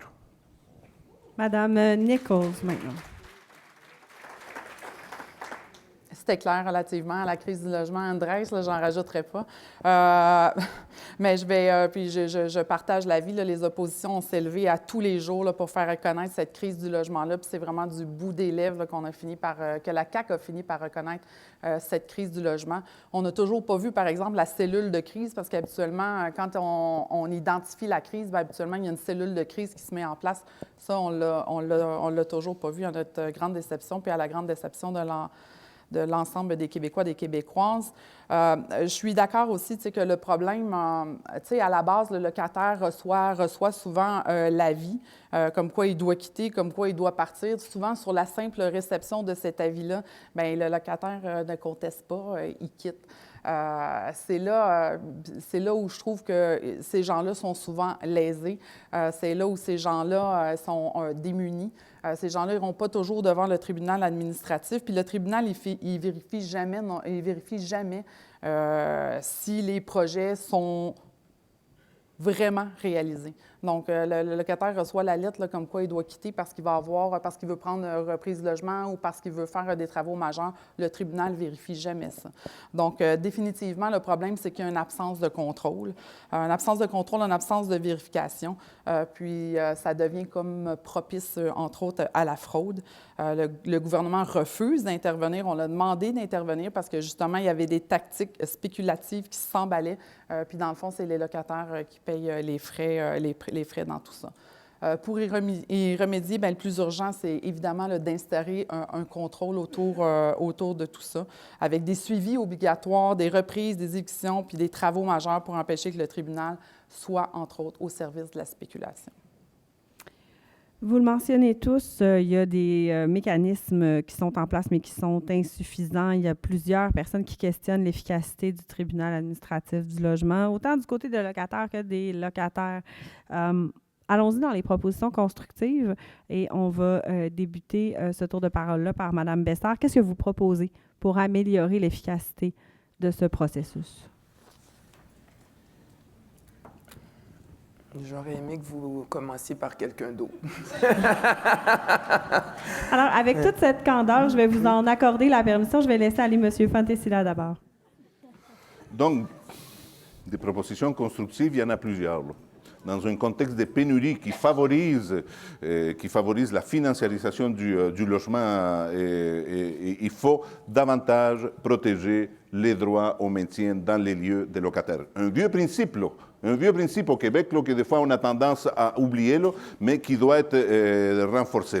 Donc on doit, selon moi et selon Québec solidaire, procéder de façon rapide à différents mécanismes qui contrôlent les loyers. Ça commence par là. Évidemment, un registre des loyers serait nécessaire, et moi j'en veux un, Québec solidaire l'a proposé, mais ce n'est pas un registre des loyers qui va régler tous les problèmes, c'est véritablement un contrôle des loyers qui va renverser la preuve et faire en sorte que pour toute hausse qui excède les indices de référence établis par le tribunal administratif du logement, ça va être au propriétaire d'aller devant l'État pour justifier cette hausse ou pas. Merci. Et donc, merci. Merci. Madame Boivin-Roy. Merci beaucoup. Alors déjà, dans la terminologie, lorsqu'on dit le tribunal administratif du logement versus la régie du logement, le fait qu'il y ait un tribunal, le fait qu'il y ait un juge, il y a déjà une marge de manœuvre qui est beaucoup plus intéressante au niveau juridique. Alors, le juge est plus en mesure de pouvoir l'utiliser et, à ce moment-là, de valider une situation lorsqu'elle est vécue par un locataire. Alors, je pense qu'il faut continuer à travailler avec le tribunal administratif du Québec. Je pense qu'il faut continuer à informer les locataires. Vous le faites déjà bien, les gens qui accompagnent dans la salle. Il faut continuer à travailler ensemble à ce niveau-là. Puis il y a autre chose aussi qui a été fait par la ministre Laforêt, la fameuse clause G du bail de location résidentielle. Alors, elle a été, maintenant, c'est une mention obligatoire pour mieux outiller les locataires lorsqu'ils négocient avec un propriétaire. Ils sont en mesure de connaître quel était le loyer le plus bas dans les 12 derniers mois. Il y a également, mon collègue a parlé tout à l'heure de la clause F. Alors, la CAQ a été le premier gouvernement à agir au niveau de cette clause-là, à la limiter à 5 ans. Et il y avait même, dans les travaux parlementaires, l'objectif de descendre à 3 ans, mais malheureusement, les oppositions ne s'entendaient pas là-dessus et on est encore à 5 ans. Par contre, ce sera des travaux à revoir. Madame Boivin-Roy. Merci. Madame Nichols.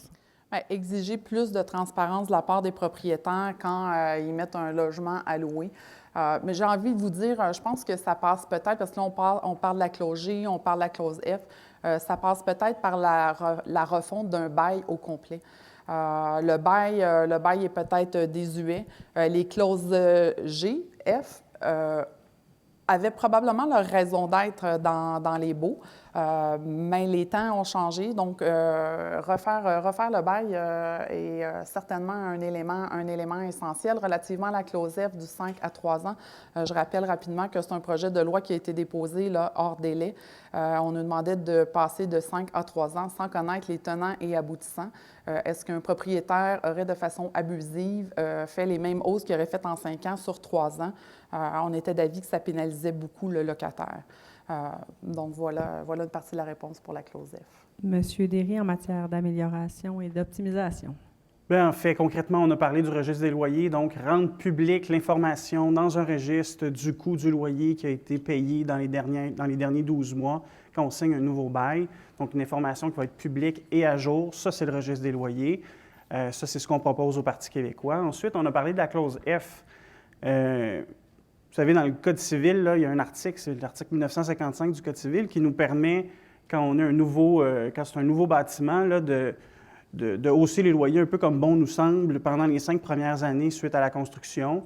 Ça, nous, on l'abolirait. Alors, c'était une des possibilités dans la dernière législature. Malheureusement, le gouvernement n'est pas allé de l'avant avec cette proposition-là, mais nous, on veut maintenir cette pression-là pour abolir la clause F, là, qui est désuète, en fait, qui cause beaucoup plus d'injustice qu'autre chose aujourd'hui, là.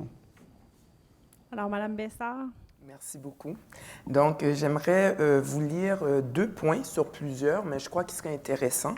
Donc, le Parti conservateur du Québec demanderait une révision du règlement sur les critères de fixation de loyer et confierait cette responsabilité à une autorité à vocation économique pour évaluer la conjoncture annuellement à l'abri de l'arbitraire des politiciens. Et deuxième point que j'aimerais partager avec vous, ça serait que l'on autoriserait le dépôt de garantie d'1 ou de 2 mois de loyer dans une fiducie, comme cela existe partout au Canada, en Amérique du Nord et en Europe. En effet, je crois que ça rassurerait les deux côtés, tant les locataires que les propriétaires, sur comment on prendrait soin du logement. Merci. Alors, Mme Bessard, merci. On passe à la 5e question. On avance dans ce débat. Le secteur du logement social et communautaire a su développer un ensemble d'interventions et de pratiques pour soutenir les locataires et favoriser leur inclusion dans la communauté et leur capacité d'autodétermination. Depuis 2007, ces pratiques font l'objet d'un cadre de référence intersectoriel entre les réseaux de la santé et de l'habitation qui a été mis à jour au printemps dernier, ce qui laisse entrevoir la possibilité d'un déploiement plus étendu de ces interventions. Actuellement, une enveloppe de 8,3 millions de dollars est allouée par le ministère de la Santé et des Services sociaux pour financer ces pratiques. Or, les regroupements estiment à 35 millions la somme qui serait nécessaire pour que les ménages qui habitent en logement social et communautaire puissent bénéficier des services dont ils ont besoin. Votre parti s'engage-t-il à rehausser cette enveloppe actuellement consacrée au soutien communautaire en logement social et communautaire? Monsieur Fontesilla.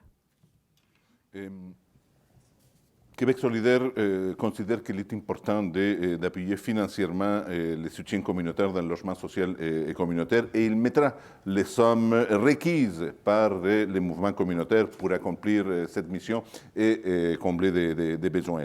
On sait avoir un toit sur la tête, souvent pour plusieurs personnes, ce n'est pas suffisant. Il faut avoir du soutien communautaire, que ce soit pour des personnes itinérantes en processus de réinsertion, pour des jeunes en difficulté, pour des personnes ayant une incapacité incapacité physique ou intellectuelle, enfin, toutes sortes de situations qui exigent qu'il y ait du soutien pour faciliter l'insertion et le maintien surtout en logement de ces personnes et soutenir, ce qui est important, l'autonomie et l'indépendance de ces personnes et de ces ménages. C'est important pour moi aussi de faire un petit aparté. On connaît particulièrement à Montréal qu'il y a une flambée de la violence. Et je pense que le logement social et communautaire est une excellente façon de revitaliser les quartiers. Et avec un soutien communautaire dans les logements, on peut rapidement densifier et prévenir, surtout avec des relations sociales significatives, des milieux dévitalisés et combattre la culture de la violence qui est adoptée malheureusement par certains jeunes de notre société. Donc le soutien communautaire est un excellent instrument pour combattre la pauvreté et combattre certains fléaux qui affectent nos quartiers, particulièrement dans les grands centres urbains comme Montréal. Madame Boivin-Roy. Merci beaucoup. Alors, le cadre de référence avait été lancé en 2017 et dans les 15 dernières années, on a vu des interventions qui en ont découlé, qui ont grandement contribué à améliorer les conditions de vie des gens, les locataires les plus vulnérables. Et on a renouvelé, par l'entremise du ministre M. Carman, Lionel Carman et Mme Laforêt, on a renouvelé le cadre de référence. Alors, les objectifs sont clairs. On veut améliorer les conditions de vie et la qualité des milieux. On veut aussi favoriser la création et le maintien de liens sociaux. Puis évidemment, il va sans dire qu'on veut aussi favoriser la stabilité résidentielle des locataires qui peuvent être en difficulté ou qui peuvent être à risque d'instabilité. Donc ça, c'est les objectifs. Pour y arriver, ça prend une approche qu'on dit régionale, dans le sens qu'il n'y a pas une région, il n'y a pas un secteur et il n'y a pas un milieu de vie qui est le même. Alors évidemment, il faut s'ajuster selon les différents besoins. Et l'enveloppe, comme vous l'avez dit, était de 8,3 millions. Mais déjà, on a entendu les besoins et on a déjà augmenté cette enveloppe à approximativement 16 millions. Parce que les CIS et les CIUS, comme vous le savez, ont pu rehausser l'enveloppe. Alors, c'est justement par l'entremise de cette approche régionale qu'on va pouvoir y arriver. Alors, présentement, on est là. On est à 16 millions et on considère, là, dans le contexte de la pandémie, qui évidemment venait exacerber les besoins et compliquait les interventions. Donc, on est content là, qu'on a pu rehausser l'enveloppe. On verra pour la suite. Merci. Madame Nichols. C'est important de rehausser l'enveloppe qui est présentement consacrée au soutien communautaire en logement social. On le sait, on le voit, on veut créer des véritables milieux de vie. Il faut soutenir les locataires, il faut favoriser leur inclusion. Le mur à mur, c'est pas là où on s'en va. Il y a certaines régions qui en ont besoin d'un peu plus d'investissement que d'autres. Là, on le voit, Andrés en parlait, entre autres, là, à Montréal, il y a des situations bien particulières. En région, ça peut être différent. Donc, on est pour rehausser, évidemment, mais en tenant compte des besoins. Je pense qu'il ne faut pas que ça soit tout le monde le même montant. Au contraire, je pense qu'il faut justement s'asseoir puis regarder là où c'est plus nécessaire, là où il y a plus le besoin est définitivement plus grand. Mais définitivement, il faut le rehausser. La qualité de vie, on le sait. Ces gens-là ont le droit d'avoir la même qualité de vie que n'importe qui autre, puis ça passe entre autres par l'injection par un bon financement. Monsieur Derry. Donc, pour répondre à la question, est-ce qu'on s'engage à rehausser l'enveloppe pour le soutien communautaire? La réponse est oui. L'expérience démontre que le soutien communautaire contribue de manière significative à bâtir une société plus juste où les plus vulnérables peuvent espérer vivre avec dignité. Je vais vous parler de mon frère qui est intervenant à Mon Chez Nous, un organisme, un OSBL en Outaouais en habitation. Il accompagne des personnes à risque d'itinérance dans leur quotidien. Il participe à leur propre prise en charge par une approche bienveillante et par la responsabilisation. L'un des grands projets de mon frère, c'était celui de doter Mon Chez Nous d'une association de locataires. Depuis maintenant 2 ans, les locataires ont une voix pour se faire entendre alors que tout dans leur vie les condamnait au silence. Par le soutien communautaire, ces hommes et ces femmes se rapprochent d'une certaine normalité. Je vous parle de mon frère parce que je suis fier de lui et je suis reconnaissant pour toutes les personnes qui font du soutien communautaire. En Estrie, mon ami Guillaume Brien de la Fédération régionale des coop d'habitation vous parlera avec fierté de ce qu'il est possible d'accomplir avec du soutien communautaire en coop d'habitation. On est capable d'accueillir des membres plus vulnérables, de les soutenir et de leur donner un environnement accueillant, actif, participatif. Dans ce genre d'environnement, l'humain s'élève de ses difficultés et gagne en confiance. Ce sont là des exemples concrets qui attestent de ce à quoi ça sert le soutien communautaire dans nos projets en habitation. J'ajouterai enfin que le soutien communautaire va faire partie intégrante de la stratégie du Parti québécois pour le maintien à domicile de nos aînés, dans leur domicile, oui, mais dans leur région aussi, dans leur communauté, mes excuses. En somme, on doit valoriser le soutien communautaire et l'État doit être le pilier sur lequel repose le soutien communautaire québécois. Merci.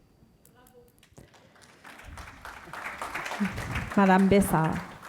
Donc, au Parti conservateur, on n'est pas contre la vertu, mais sachez que ça ne sera pas inconditionnel. C'est sûr qu'il faut un accompagnement bienveillant. Mais lorsqu'on remarque comment l'accompagnement a été fait pour le béton et le matériel, il y a lieu de se poser des questions à savoir comment les gens sont traités au travers de ça. Donc, ça nous attriste de le voir, de constater cela.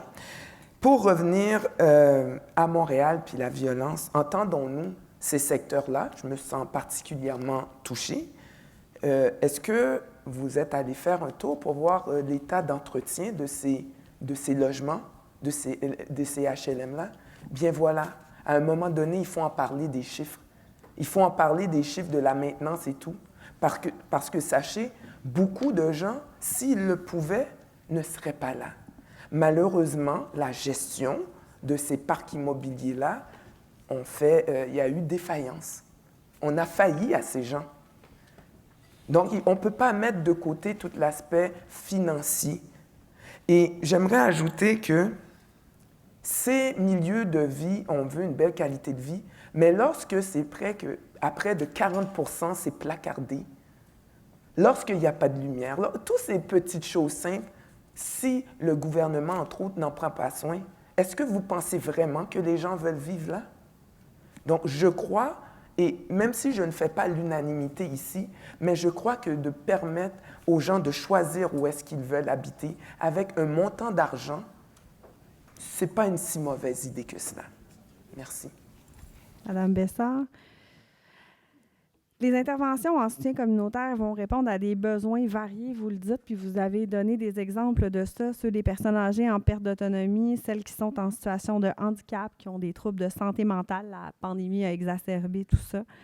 Sont particulièrement nécessaires pour assurer le maintien en logement des personnes qui ont vécu des périodes d'itinérance ou d'instabilité résidentielle. J'aimerais vous entendre encore davantage relativement à cette approche-là, à l'approche que votre parti veut favoriser en matière de lutte à l'itinérance. Donc, d'abord, Mme Boivin-Roy. Merci beaucoup. Alors, je pense que le cadre de référence est un outil de travail commun dans lequel il faut arriver à développer des idées novatrices. Il faut mettre à profit à la fois le ministère de l'Éducation, mais également le ministère de l'Habitation, les différentes municipalités, puis les partenaires ici qui sont dans la salle.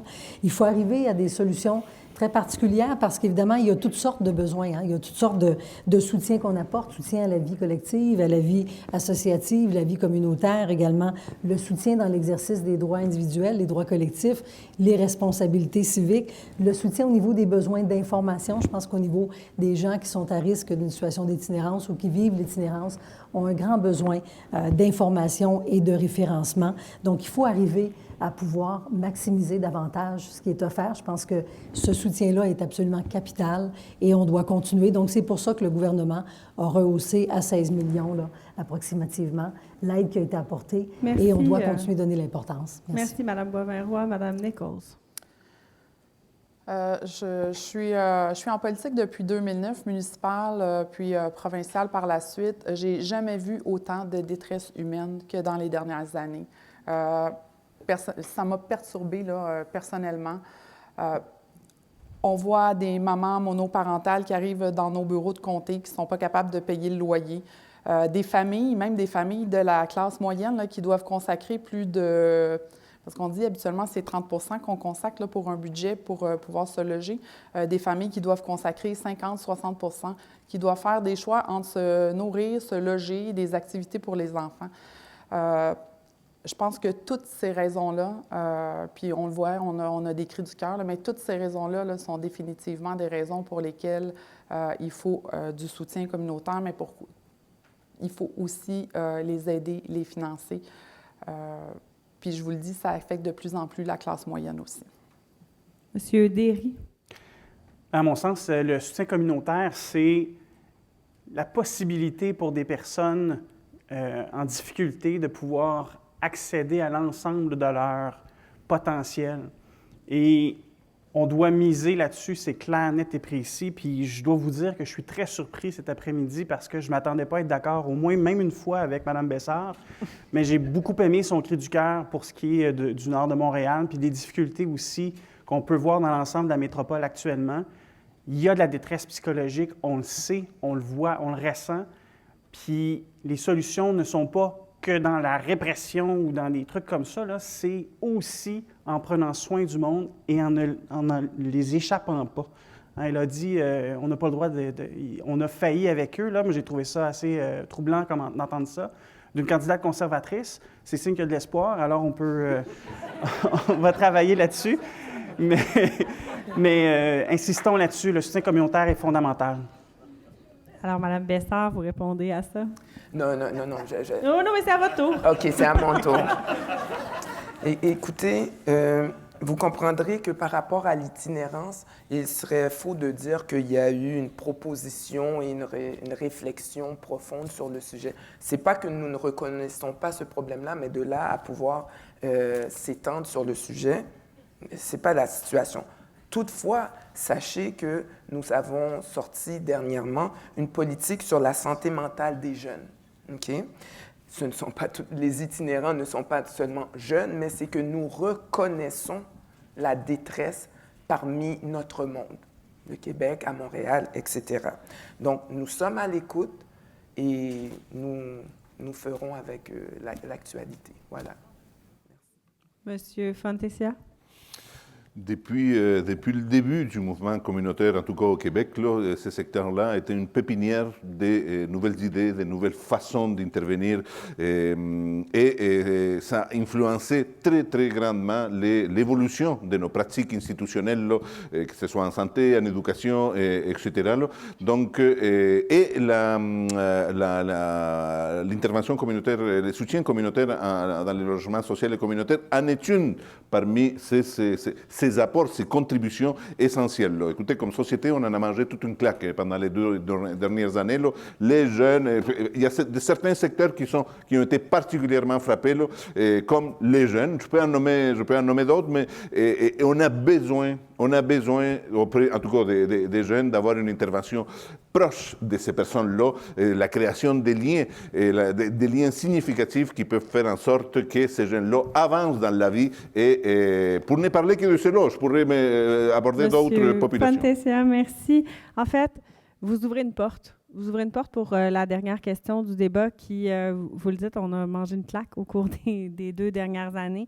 On a été enfermés dans nos maisons, on l'y a vécu, mais les aînés du Québec ont vécu encore plus gravement cette situation-là. La vente et la transformation récente de la résidence privée pour aînés Mont-Carmel à Montréal a mis en lumière la vulnérabilité des locataires des résidences pour personnes âgées lorsque des propriétaires souhaitent abandonner les services, changer la vocation de l'immeuble et hausser les loyers.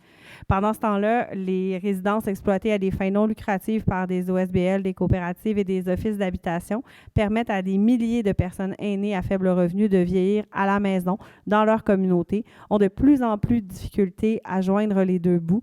Elles sont d'ailleurs plus d'une dizaine à avoir été contraintes de cesser leurs activités depuis le début de l'année 2021. Alors, Madame Nichols, êtes-vous d'accord pour que les résidences pour aînés sans but lucratif soient reconnues de manière distincte, excusez ma bévue, et que les mesures soient mises en place pour assurer leur survie? Reconnu, oui. Oui, reconnu. On le fait, le gouvernement libéral le fait, entre autres, là, pour les coopératives en fin de mandat, je pense que c'est 2016. Puis d'ailleurs, dans le projet de loi, c'est ce qu'on suggérait, le projet de loi 37, c'est ce qu'on suggérait à la ministre Laforêt, de reprendre exactement le même libellé. On a vu, entre autres, on parlait de la résidence Mont-Carmel de Montréal ou encore à Sherbrooke, ce qui s'est passé. La détresse et l'angoisse que vivaient les aînés sur le terrain, là, c'était terrible. On est allé là, d'ailleurs sur place, on a participé à la marche. Malheureusement, c'était en fin de mandat avec un omnibus municipal en dehors des délais que la ministre a décidé de légiférer. Probablement parce que la soupe était vraiment chaude, puis il y avait beaucoup de pression. Mais oui, il faut protéger nos aînés. Puis il y en a plein d'OSBL qui arrivent là, comme ça en fin de mandat. Donc, parce qu'on sait, c'est à peu près, c'est souvent là, 35 ans, là, donc des OSBL qui arrivent comme ça en fin de mandat. Puis il faut trouver une façon d'éviter aussi de... Moi, je voulais aller plus loin dans le projet de loi 37. Je voulais donner le pouvoir à la ministre pour qu'elle puisse récupérer les sommes d'argent qui ont été volées dans des dossiers comme ça. Mais la ministre n'a pas voulu se rendre là. On le sait, c'est des millions de dollars là, qui ont été là, empochés par, est-ce que je peux dire, administrateurs véreux? On n'est pas à l'Assemblée, il n'y a pas de mots proscrits. Il n'y a pas de mots proscrits. Voilà. Donc, mais vous comprenez, je suis certaine que vous comprenez ce que je veux dire. Il ne faut pas que ça se reproduise définitivement. Il faut protéger nos aînés. Puis c'était des endroits, pour eux, c'est des endroits paisibles, des endroits où ils veulent terminer leur jour. Donc, c'est plus que primordial. Monsieur Derry, sur la même question. Donc, le Parti québécois croit fermement à la mobilisation de l'économie sociale pour répondre aux grands enjeux de notre société. Un des défis de société auxquels on est confronté, c'est celui, évidemment, du vieillissement de la population. Après avoir contribué au développement du Québec, les aînés ont droit à la dignité et au maintien de leur qualité de vie. Le programme du Parti québécois vise à maintenir, à permettre aux aînés de rester à domicile et aussi à rester dans leur région. Donc, les RPA sans but lucratif répondent parfaitement à cette stratégie en facilitant leur conception, parce qu'on peut bien parler des RPA sans but lucratif, mais avec Accès Logis présentement, qui est remis en question, il n'y aura pas grand développement de RPA sans but lucratif ou de coop d'habitation sans but lucratif. Alors ça, c'est quelque chose qu'on doit travailler, n'est-ce pas? Donc, je reviens à mon texte. Comme l'État l'a fait dans d'autres secteurs d'activité, on doit encourager les RPA sans but lucratif. Les écueils sont donc nombreux et on doit travailler avec les partenaires de l'habitation communautaire et le logement social pour les corriger. À l'heure actuelle, plutôt que d'être encouragés, les RPA sans but lucratif sont négligés et même défavorisés. Par exemple, ça c'est quelque chose qu'on vit dans le mouvement coopératif, mais c'est de plus en plus difficile de trouver des assureurs qui acceptent de contracter une police d'assurance avec les coopératives d'habitation pour personnes âgées. Donc, ce type d'écueil-là, bien évidemment, ça commence à compliquer le développement, mais aussi l'exploitation de ces coopératives d'habitation à but non lucratif ou pour personnes âgées. Alors, l'approche du Parti québécois, ce sera de mobiliser les acteurs de l'économie sociale pour réaliser et pérenniser les RPA sans but lucratif avec le gouvernement du Québec comme partenaire proactif. Monsieur Derry, je vous remercie. Madame Bessard.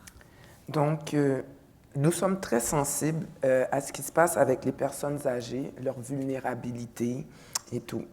Et en effet, il est méconnu que c'est pas seulement Mont-Carmel et autres ailleurs, mais je peux vous dire qu'à Montréal-Nord, nous, on a cette zone qui est, on pourrait dire, la ligne or. Et dernièrement, il y a eu ces changements de vocation. Ça a créé non seulement de la détresse parmi les gens qui voulaient terminer leur jour là, okay? Mais ensuite, avec la nouvelle vocation qui est arrivée, c'est-à-dire monsieur, madame, tout le monde, cette mixicité-là, elle n'est pas nécessairement facile. Ça a créé des apparences d'insécurité. Maintenant, de là à dire que nous avons déjà le plan préétabli, encore là, je dois dire que c'est faux. Nous, qu'est-ce qu'on veut? On veut se demander, mais qu'est-ce qui s'est passé pour qu'il y ait ce changement de vocation-là?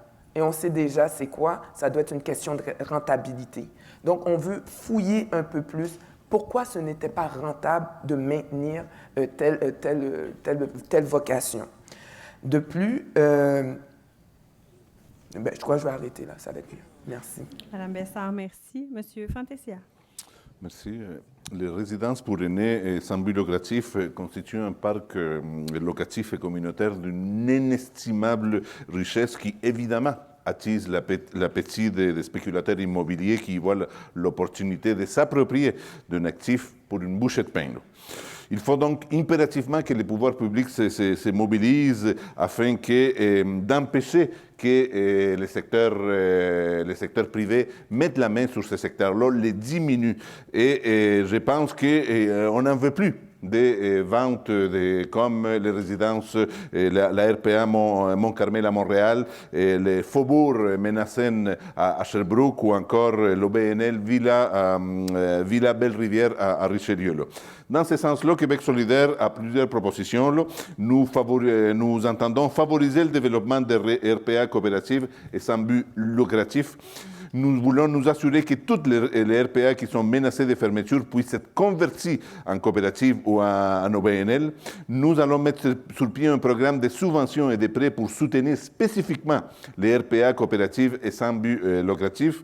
Et nous allons accorder 70% des nouvelles certifications des RPA à des coopératives ou des organismes sans but lucratif. Et évidemment, nous allons rendre aussi les subventions conditionnelles à une bonne gestion financière. Et nous pensons, et ça s'applique à toutes les RPA, qu'elles soient privées, coopératives ou en OBNL, les RPA doivent ouvrir leurs livres et être transparentes avec les gouvernements avant d'obtenir des subventions publiques.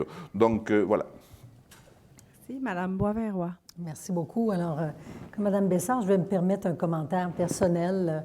J'ai un certificat en gérontologie. Et puis, le dossier des personnes aînées, si on peut dire que c'est un dossier, je pense qu'on s'en va tous là. À un certain moment donné, on va tous y arriver. Et ça a été une préoccupation qui m'a habitée durant mes années au municipal. J'ai été une des instigatrices du municipalité Amis des aînés pour l'arrondissement Mercier-Hochelaga-Maisonneuve.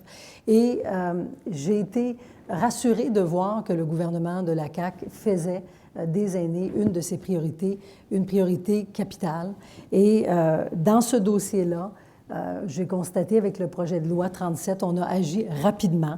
Alors, on est allé protéger les aînés locataires d'une RPA, d'une OBNL ou d'une coop. Et il y a des choses très importantes que Mme Laforêt a mis en place. Elle-même outrée par cette situation-là, donc c'est quelque chose qu'on a partagé ensemble. Donc, on est allé plus loin. Le gouvernement est allé plus loin qu'un moratoire dans ce dossier. On a légiféré afin d'interdire la vente à des intérêts privés de tout immeuble appartenant à des OBNL coop dont les conventions arrivaient à échéance. Alors, sans bien sûr avoir eu une autorisation préalable du gouvernement. Alors ça, c'est majeur, c'est très important. Puis également, ce qu'on voit par ça, c'est qu'on s'assure que les logements restent disponibles pour les personnes vulnérables, pour les personnes âgées. Ce ne sont pas tous les personnes âgées, bien sûr, qui sont vulnérables, mais pour l'ensemble de la clientèle. Et si jamais il y avait une vente qui avait lieu, bien évidemment, le gouvernement avait la possibilité de rajouter des clauses particulières additionnelles. Alors ça, c'est important. Il y a eu aussi la fameuse clause F, on en a parlé tout à l'heure. Alors, dans le COSI qui nous occupe, au niveau du projet de loi 37, bien, la clause F ne trouve tout simplement pas application. Alors, elle est interdite. Alors, ça aussi, c'est une très bonne nouvelle. Donc, le changement d'affectation, là, ne pourrait pas, la clause F ne pourrait pas être utilisée à ce moment-là. Se rajoute de manière complémentaire au projet de loi 37, le projet de loi 101. On pourra peut-être en reparler après. On va devoir y revenir, effectivement, mais vous le Merci. dites, le gouvernement a le pouvoir d'intervenir. Dans des cas comme la résidence Mont-Carmel, est-ce qu'il devrait le faire, puisque ça n'a pas été le cas pour empêcher la fermeture de la résidence, former sa transformation en résidence sans but lucratif, comme les locataires l'ont demandé? Je vais laisser Mme Nichols y aller. Bien, certainement que le gouvernement doit intervenir. D'ailleurs, on a voulu donner les pouvoirs à la ministre dans le projet de loi 37 on voulait donner tous les pouvoirs pour intervenir et ça a été refusé. Tant pour intervenir là, pour ce qui s'en vient, mais intervenir aussi rétroactivement, là, revenir quand il y a des choses qui se sont passées sans autorisation pour avoir la possibilité de poursuivre, récupérer des sommes. Oui, définitivement, un gouvernement doit se mettre puis on le sait, on les voit. Hein, quand on est au gouvernement, là, on a quand même beaucoup d'informations qui se rendent à nous bien avant tout le monde. Donc, on le sait qu'est-ce qui s'en vient. Fait qu'un gouvernement peut certainement être proactif dans tout ça puis prendre les mesures. Comme le disait l'ensemble des collègues, les aînés, les résidences pour aînés, les OSBL, les OBNL, là, il faut les garder actives dans notre milieu. Monsieur Derry. Oui, bien, quand il est question de protéger des locataires, à mon sens, il revient à l'État aussi et d'agir comme acteur. Donc, pas nécessairement d'imposer les solutions, mais au moins d'agir, parfois d'imposer les solutions, mais aussi d'agir comme intermédiaire pour faciliter la prise de décision. Puis protéger les locataires, ça devrait être en tout temps la priorité de l'État québécois. Un autre modèle d'intervention, je l'ai mentionné, mais moi, je suis le seul candidat ici qui n'est pas de Montréal. Je suis de l'Outaouais. Je veux vous parler de la vallée de la Gatineau qui a mis plus de 15 ans pour développer une coopérative d'habitation pour personnes âgées à Sainte-Thérèse-de-la-Vallée de la Gatineau. Sainte-Thérèse-de-la-Gatineau, pour moi, c'est insensé. Ce sont des délais constants auxquels la coopérative a été confrontée. Avec Axélogie, je pense que l'important, c'est le contraire de l'acheter aux poubelles. Il faut le rénover. Axélogie a besoin d'amour et non pas d'être rejeté. Merci, merci, M. Derry. Mme Bessard? Je vais vous demander, est-ce que vous pourriez répéter la question, s'il vous plaît? Oui, bien sûr. En fait, je vous demande si le gouvernement devrait intervenir dans le cas des résidences comme la résidence Mont-Carmel pour éviter une fermeture et transformer en OSBL d'habitation. Nous, on croit au Parti conservateur du Québec. Vous savez, oui, j'aime parler de chiffres et de rentabilité, c'est vrai. Donc, il y a une imputabilité. Donc, on aimerait savoir pourquoi il y a ce changement de vocation. Montrez-nous les comptes. Qu'est-ce qui s'est passé? Qu'est-ce qui a fait que ce n'est plus un projet intéressant? Donc, à cet effet, on poserait la question. Et bien, on s'assurerait aussi d'avoir un retour, bien sûr. Merci. Monsieur Fantesia. Samedi dernier, j'ai eu la chance d'assister à un hommage à la vie de Lorraine Gay. Certains d'entre vous la connaissez, grande militante de la gauche québécoise, là, et j'ai pu rencontrer quelques résidentes, des femmes résidentes de la résidence Mont-Carmel. Vous savez, la résidence Mont-Carmel, c'est des femmes du communautaire, là, qui ont atteint un certain âge, qui ont fondé et ont construit le mouvement communautaire des années 70, 80, 90, etc. Et ces femmes-là m'ont raconté la détresse qu'elles vivent en ce moment, là, avec des travaux en permanence autour d'eux, des machines, les portes ouvertes, n'importe qui peut rentrer là-dedans, et elles se sentent abandonnées par le gouvernement. Là.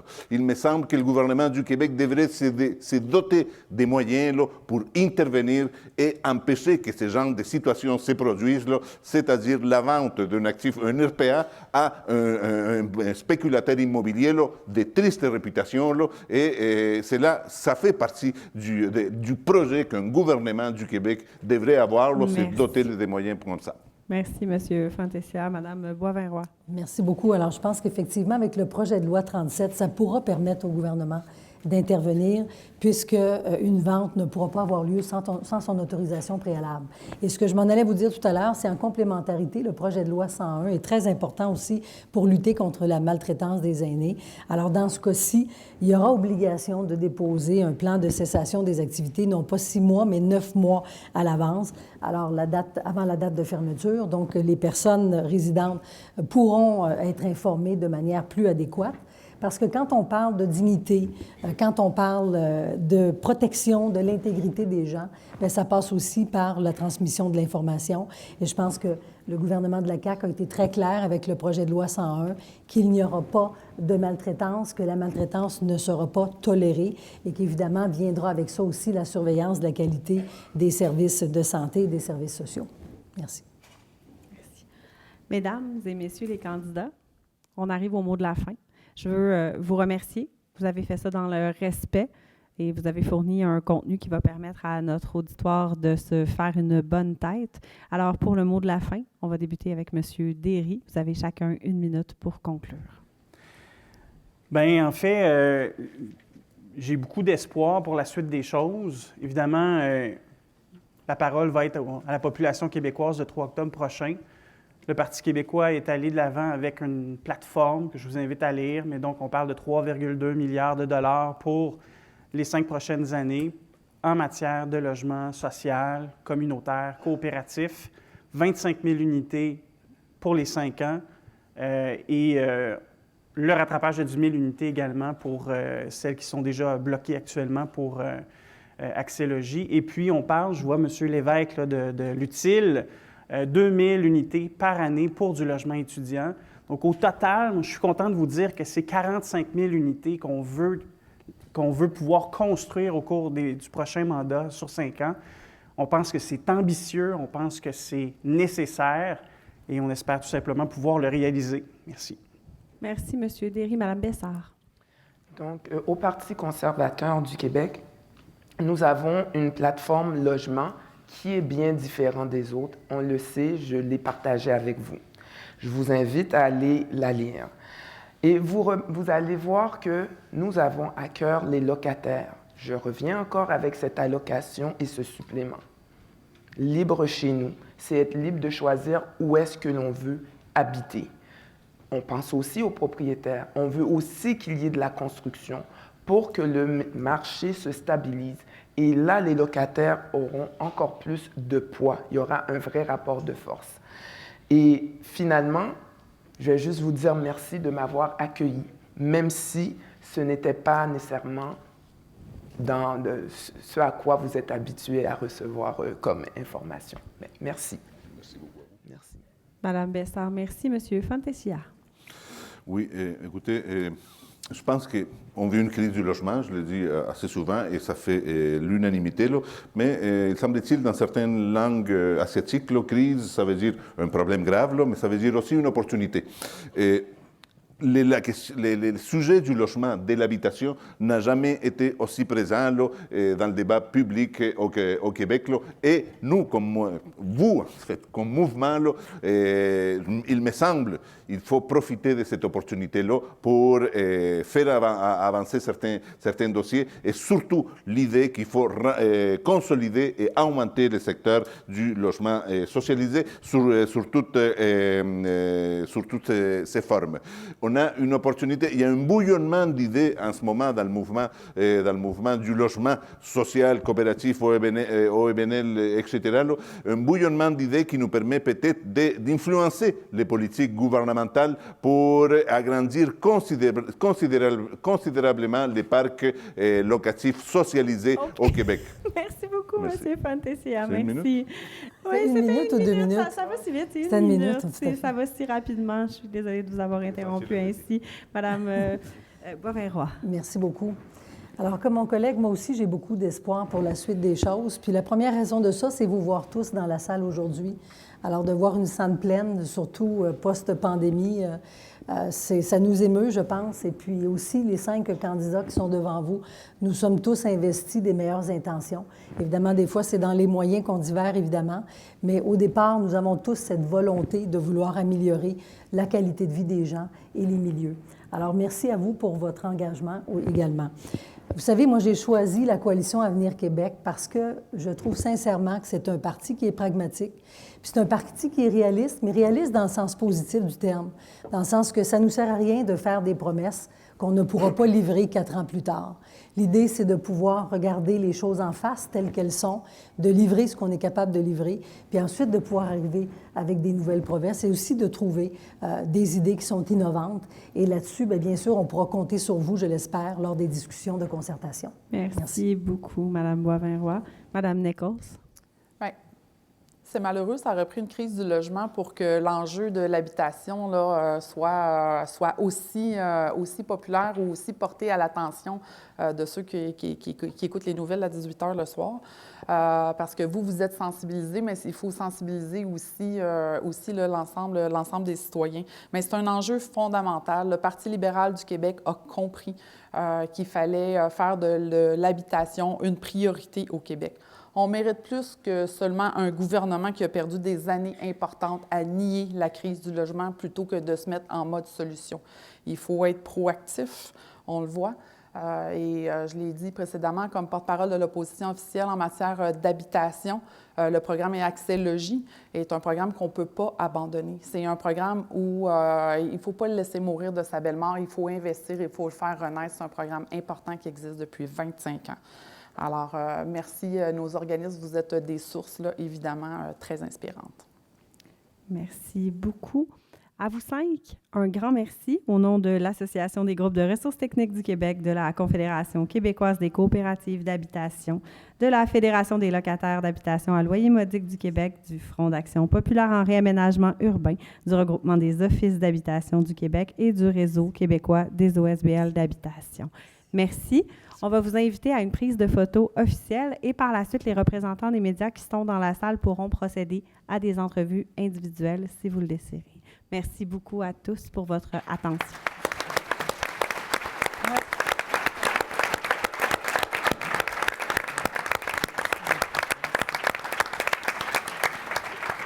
Plaisir de te revoir, Karine.